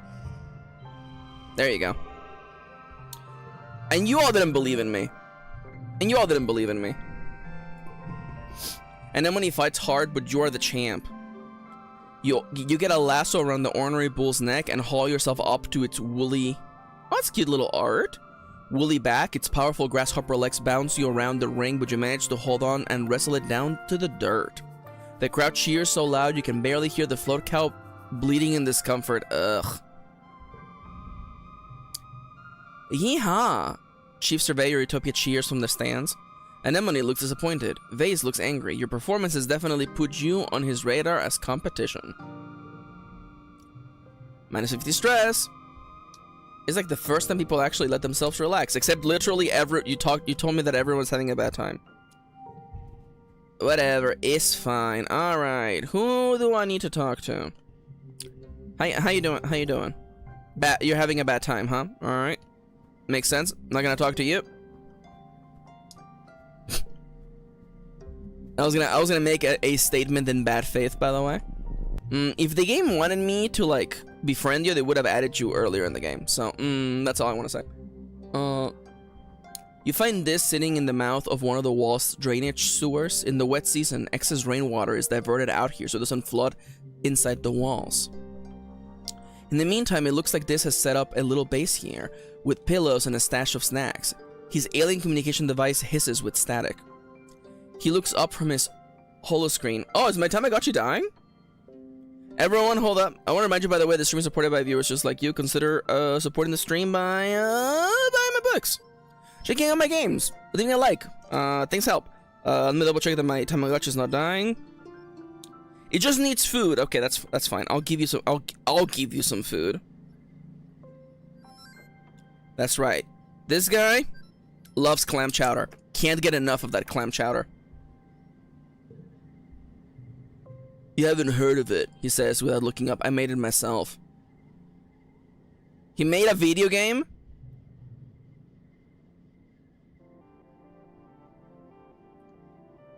Wait. See you later, Dallas. You squeeze into the narrow drain and sit next to this. On his holopod is a picture of Mars, and you watch him drag a match from the sidebar and drop it on her face. Little animated flames wiggle over the picture, leaving parts of it looking charred. It's pretty crude, but you think you get the point. Oh, he also makes games, huh? It's pretty simple, this says. The light from his hollow screen reflects in his eyes as he looks at you in the gloom. People on Earth used to make this kind of stuff all the time. I have a lot of time to learn new things. Same thing that always happens.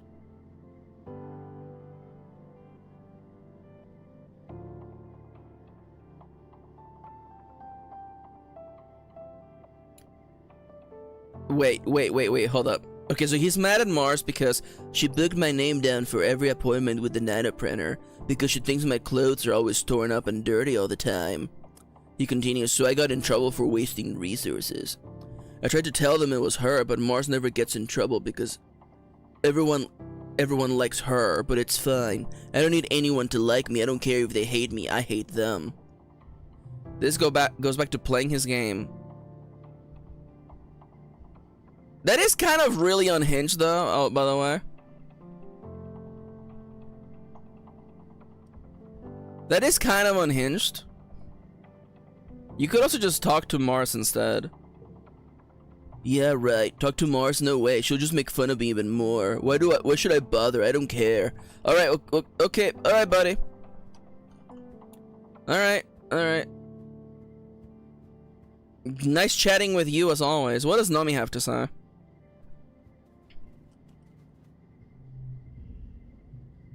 It's so cool you guys have people who aren't boys or girls too, Nomi says, twisting a long piece of their hair around their finger. Mom and Dad told me that sometimes people on Earth didn't understand stuff like that, and your shift left Earth before us, so maybe it was even worse then. He gave you a bright smile. But they were worried for nothing, everyone's so nice here.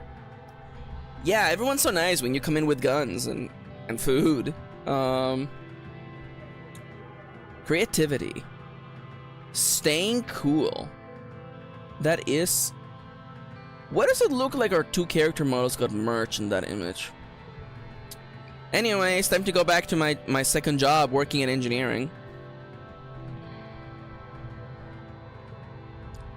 You and Nomi are doing independent study after hours when they stand up from their beanbag chair and do a little victory dance.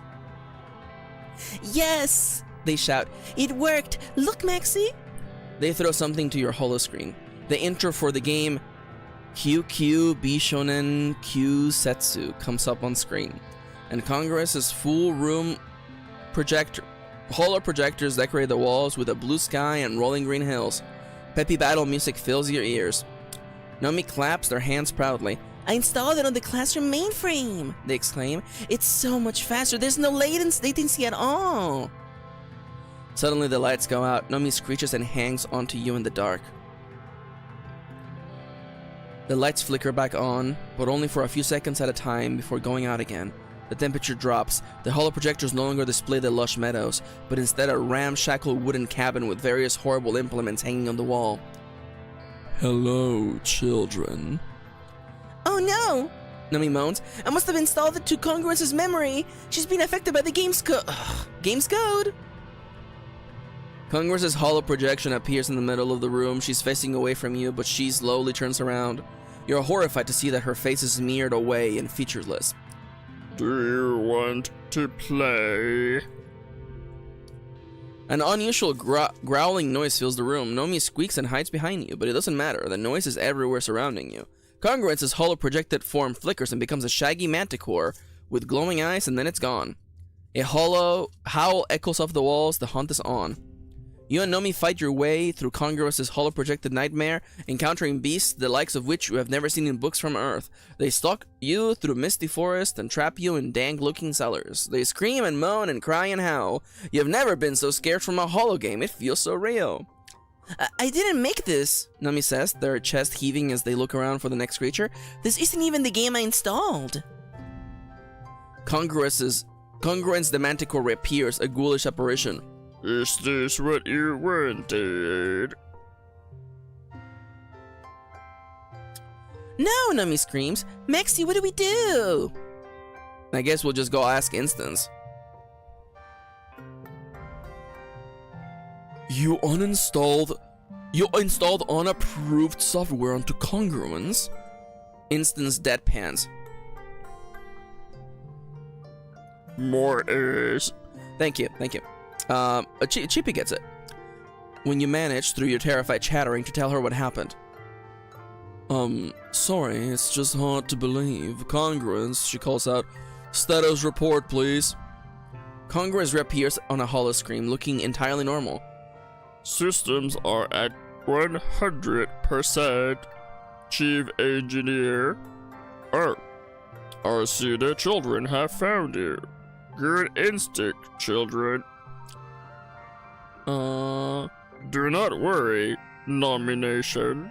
She continues. It is impossible to manipulate my base program by installing silly games. I was simply playing a trick on you, so you will remember to ask before you attempt such things in the future. That's kind of messed up. I know that that's never gonna get referenced again, but Congruence, literally traumatizing both of us to teach us a lesson, kind of messed up. I'm not gonna lie. Card becomes blue, huh? Are you winning, Max? Dude, I wish I were winning. Dude, if only I could be winning.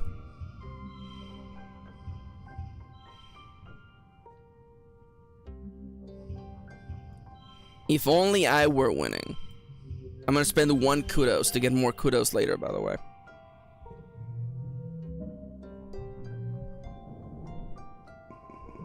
Alright. We're almost at engineering 33. Late dust. I would like to see what happens when we advance the story, so as you can imagine, I'm gonna go a little bit faster now. I'm gonna check if anybody wants to talk. And I realized that I should probably also go scouting. Oh my god. That's gonna take much longer than I have time for. Let's see. What's the plan gonna be? What am I gonna do? Because all the stuff you can gather refreshes once per year, so I should really scout it for once. Yeah, let's do it. Survey the ridge. It gives you engineering. Fancy that. Hey, look at that little guy. Tag yourself, that's me. Hey Utopia. The only way to the wrestling ridges is by glider. Part vehicle, part kite, and all adrenaline. You land on the rocky, broken up spine of the nearest ridge and nearly fall over when you look down at the plummeting slope into the basin below. You are a long way up. This and Utopia glide in beside you. Woo! Utopia exclaims. You handle that glider like a champ, this. You too, Maxi. She peers down over the slope of the ridge. A lot more exciting than the swarms, right? I want you to stick together out there. It's dangerous in those ancient convergent domain ruins. What are you talking about? The convergent domain ruin? What? Yeah, okay. You look around, the landscape is like nothing you've ever seen before. Dry, cracked soil gives way to steep cliffs. And what little vegetation here... And what little vegetation is here is brittle and sharp. You can feel the dry air wick away the moisture in your lips. On your lips. Wait, what the heck is that? Crystal stuff? Stone structures in the distance? Glowing thingy on the ground?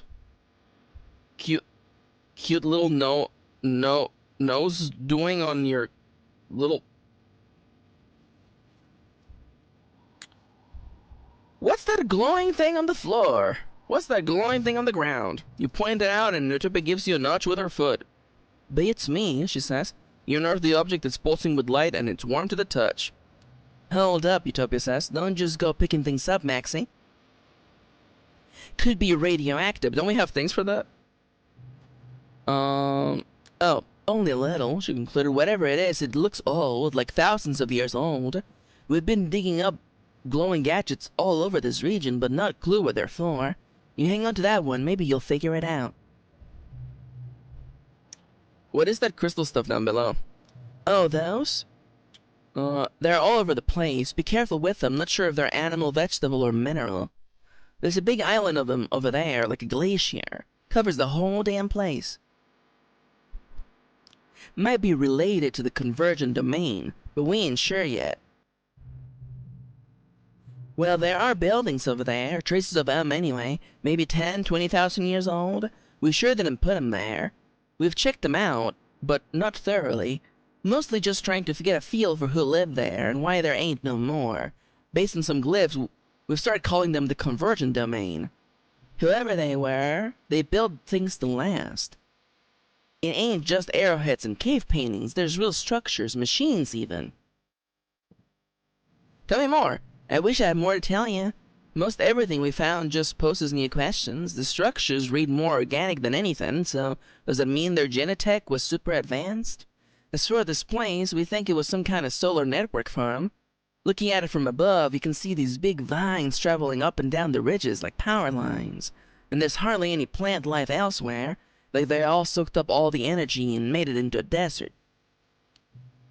But what did you use all that energy for? And if there was a civilization so big and so advanced in Vtubers, why can't we find more traces of it? Where are the cities? What are them thumpers for? And what happened to them? And what happened to them all? Yep, lots of questions. So anyway, those ruins are the main thing we need you to surveil while you're out here. But keep an eye out for anything else weird. Right, yep. Try not to fall off a cliff. We missed a chance to flirt with her, but we're also like 14, so...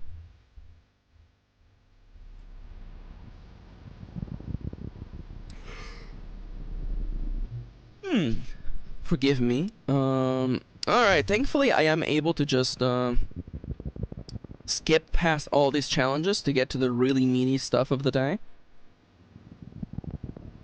So I'm thinking I'm probably gonna burn all my energy here, gathering all the items, doing all the yellow events, and then we're gonna rest. And that will carry us into the last 3 months of the year. We'll see what happens and we'll probably call it a day. If time starts looking tight, well, I'll just call it 2 though, because, you know, I gotta get out of here at 1:40. Maxi, the clock is no longer on screen, I know. You don't need to tell me. Another strange device? I wonder how many of those little guys we need. For whatever it is that we need them for. Huh. Oh, you can actually move to this little area over here. Delightful. And what else? Another device? I must assume we're gathering them for something. I mean, I wonder if somebody likes this strange device, actually. Is it possibly a gift? I would assume Tangent likes it. Tangent likes to do some sciencey bullshit. Let me double check the other end before I commit to that dead end over there. Hey, there's this. Might as well just talk to... No. I'm not gonna talk to him yet, because he could make me go back. You know how these games are. Hey, it's the Thumper! It's back! Hey, Thumpy.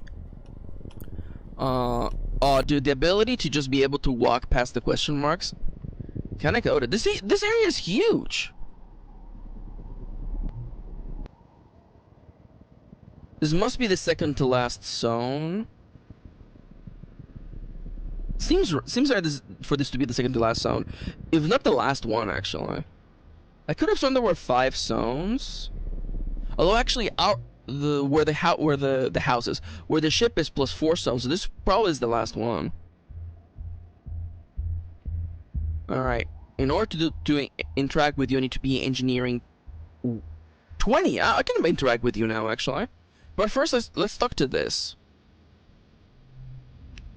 This is an entirely different person when he's outside the colony walls. Without people constantly trying to correct his social behavior, it's like he's blossomed into someone who's actually confident. The more time you spend with him out here, the more glimpses you catch of the real Diz. You and Diz covert so I can dare him to climb, to race to the checkpoint, kiss him on the lips, and let's climb up there. Alright. Literally, I'm climbing up and you grab my leg? Even with my reputation in the colony, I always feel like such a coward. Maybe the problem isn't mine, it's everyone else. Oh yeah, he doesn't. Yeah, I already knew that he doesn't feel fear. I already knew that. I already knew that he doesn't feel fear, though. Alright, 15 stress. Let's go interact with the thumper. And then the yellow exclamation mark. Alright, let's check it out. Alright, 70 points, huh?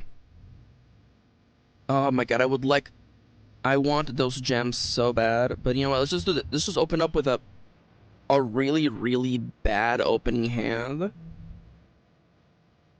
+1 for every gem. I mean, we could do this. And then what? That's not that bad. Okay. I very much would like to not worry about this. Unchangeable. +2 during challenges. This is not a strength challenge. Good point. +2 to carts with gems. How we put you over here? We'll put you over here. With you, and then what? How do we end this up, Maxi? +2 to carts with gems? I'm not taking 20 stress for this. Wait, I'm dumb. I'm a dumb.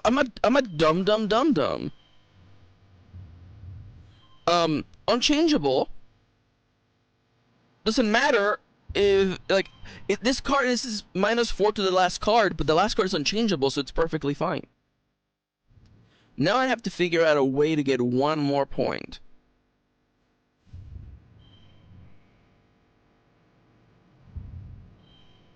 I mean, I guess I could get 5 stress, I guess.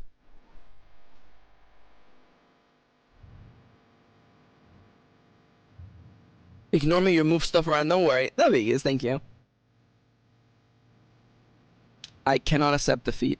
I cannot and will not accept defeat. Oh. Yeah, I could also just do that. I mean, I have 13 of those, screw it. Yeah, there you go. This looks giddy as you follow the pillar to its base, a large pyramid almost entirely lost under the sand. You brush away some of the sand and find that the pyramid is inscribed on all sides with pictures of, well, wormholes, you think. 13 of those Aegis Rim, thank you. This pillar must have once stretched up to the sky, maybe it was some kind of observatory or sacred building or a monument to the wormhole. Strange. Also, someone remind me that I have to buy my gun, by the way. I gotta grab my gun. I finally have enough money for my gun. Alright, okay, exclamation mark. What's up? Expedition have been collecting energy readings from this area, tracing the invisible ley lines of power like the place from the thumper that brought you here in the first place. They've pointed you to this cave, a nexus of power at the convergence of many lines. You can feel the energies different here, like a barely perceptible hum that prickles up the back of your neck, like something is watching you. It's likely this was some sort of important place for the convergent domain, Utopia says, leaning on her glider. I've sent teams through, but it gets mighty tight in there. I'm hoping you and Diz might have better luck wiggling in there. Might be the caves inside open up again, and if they do, take plenty of readings and report back to me. This is the real deal. Prep your caving equipment? I mean, like, yeah? Yeah? It's intelligent, which means it won't just do what you want. This bats it with annoyance. Oh my god, classic. Utopia's left you an anti-gravity belt with a warning to practice extreme caution while spelunking down there. Alright, sent me. The narrow entrance leads to a bigger room that animals have clearly used as a den. It's enormous, with glowing mushrooms on the walls and piles of bones in some crevices. In some places, the walls are made of iridescent convergence domain obsidian. Like this was once a great hall millennia ago. You can feel a cool breeze coming from somewhere, but it'll be tricky to find in the dark. Alright. Oh no, if only I didn't have maxed out perception. 90? That's actually a lot. Alright. Let's kick your ass. 21 is not good enough. 21 is unfortunately not good enough for me. I have to get 30 every single round at the very least.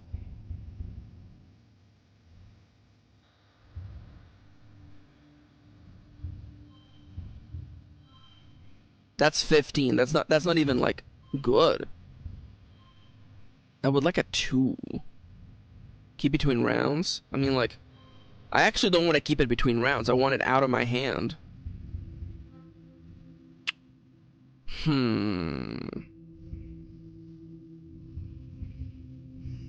So this is 4-4, and then what? 4-4-3?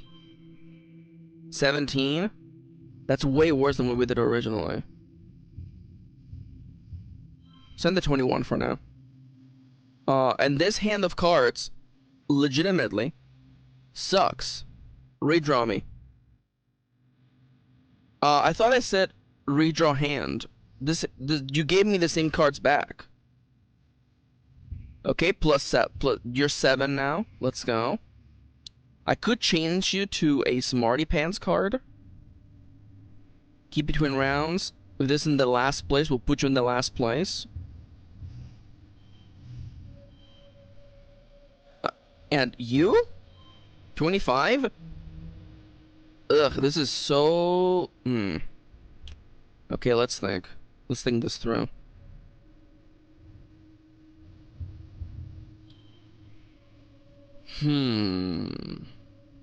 If this is the highest value, keep between rounds. These all suck. If I do this, would you redraw me a whole hand? Okay, I just got unlucky and literally redrew the same cards, huh? 7, 6, 4, 5, 4. No 3. 45 straights to finish this. I mean, I'm going back after this no matter what. See you later, Erasmo. How do we do this? +1 to all physical cards, huh? 70 stress. I'm gonna get out of here no matter what, right? I wonder if I max out, does the event end early? I don't assume so.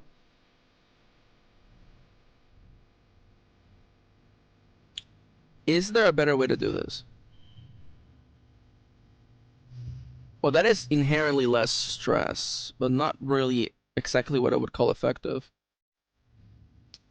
I could change all the cards to be the same color. Okay, if I'm already giving up, let's give it a try.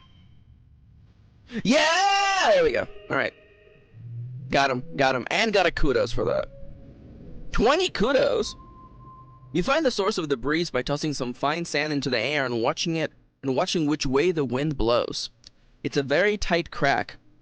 Yeah, it is. Yeah, that makes sense. Good thing you and this are so small. You squeeze through and have to shimmy along on your bellies for about 10 meters, pushing your gear ahead of you. It's uncomfortable, but this excitement draws you on. Past the crack, there are fewer signs of animals. The walls are smooth grown obsidian, which has a kind of melted rainbow oil slick look. There are deeply carved glyphs in the walls at various intersections, like room designations or street names, you wonder. And other kinds of basins, alcoves, grown into the rock, full of odd protrusions, all ancient and worn and inexplicably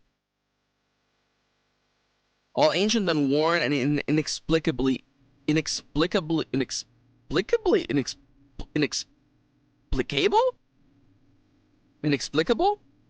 now. It feels homey. You come to realize the convergent domain must have lived on the ground. That's why there are so few ruins on the surface. As you follow the cave complex down, it's clear this used to be a well-traveled path. The corridors branch off to other places and are now blocked off, as if a big earthquake had rattled this whole area. Only this one main path is still clear. It's too convenient to be a coincidence. The floor of the cave slopes downward like a slide, and it's quite slippery. Pay attention to your footing. You got it. You follow the cave system down, all the way to what must be the bottom of the cliffs. You have to climb down a 3-story wall in the last section, and are grateful that your anti-gravity belt you're thankful to your anti-gravity belt for making it easier. You're still tired though. You can see dim light below. Man, I'm barely gonna make it. Daylight? You emerge into a hidden valley, totally surrounded by tall cliffs. Did you just come down all that way? You're surrounded by the ruins of the Convergent Domain buildings, in much better condition than the windswept ones on the surface. It's perfectly still here, and as quiet as space itself. What was that? This whispers reverently. Some sort of converger facility? And it feels so familiar. You remember this place from your dreams, and a feel of throbbing sense of importance that is a bit unnerving. Something momentous happened to you here, or will happen to you someday. You poke around a little, then call Utopia and give her your coordinates. She swings down on her glider, with extra ones for you and this tethered behind it. You're happy you won't have to climb all the way back up. She whistles. Great find, kids. Great find, kids. This place didn't show up on any of our aerial scans. Took me a while to find a route in. You look blushed. I'll stick around to get some readings, but you head on back to the depot and get some rest. Don't worry, we aren't gonna push on without you. I'm gonna keep exploring. That's not true, I'm done. Alright, engineering is so close to being leveled up. Are we gonna make it? I am not gonna make it, fellas. I am gonna purchase in my baby's first firearm. There we go. At last. My very first drone rifle. Let me shoot something. There we go. 10 plus 50 to combat. Oh, that's beautiful. Time 2 bonus for pairs of the strength variety. Pew pew pew pew pew pew pew pew. Fellas, thank you for joining today for the stream. I have to end a little bit early because I have a date with my wife, and then D&D afterwards. So for now. Oh, Nomi's not out when it rains. Interesting. Nomi. Dog Boy's out. Bye-bye. No worries, Chippy. Thank you so much for being in here during the stream. Thank you so much, friendas. I will be back next week. Thank you for stream, no worries. End of stream. I want to remind you, by the way, that this stream is supported by viewers just like you. Please consider leaving a like. That actually helps a lot. I pressed the wrong button. Don't worry about it, okay? You can also check out my books and my tabletop role-playing games over on itch.io. mkirin.itch.io to be precise. Alright. My chair has sank. My camera is not tracking my movement as well as I would like. So you know what? I think it's time for me to go take a little break and have a lovely dinner with my wife. Yeah. Thank you so much for joining. I hope you have a lovely rest of your day. And with that, I'm out of here. Bye-bye. Take care. Beep boop. Actually, Ronnie is streaming today. Please go check out Ronnie. Let me go hit you with the Ronnie link real quick. Boop. My good friend Ronnie is streaming today. I assume they're doing something really fun. Please consider checking them out. And with that, I'm out of here. Bye-bye. Take care. Beep boop. Wonderful.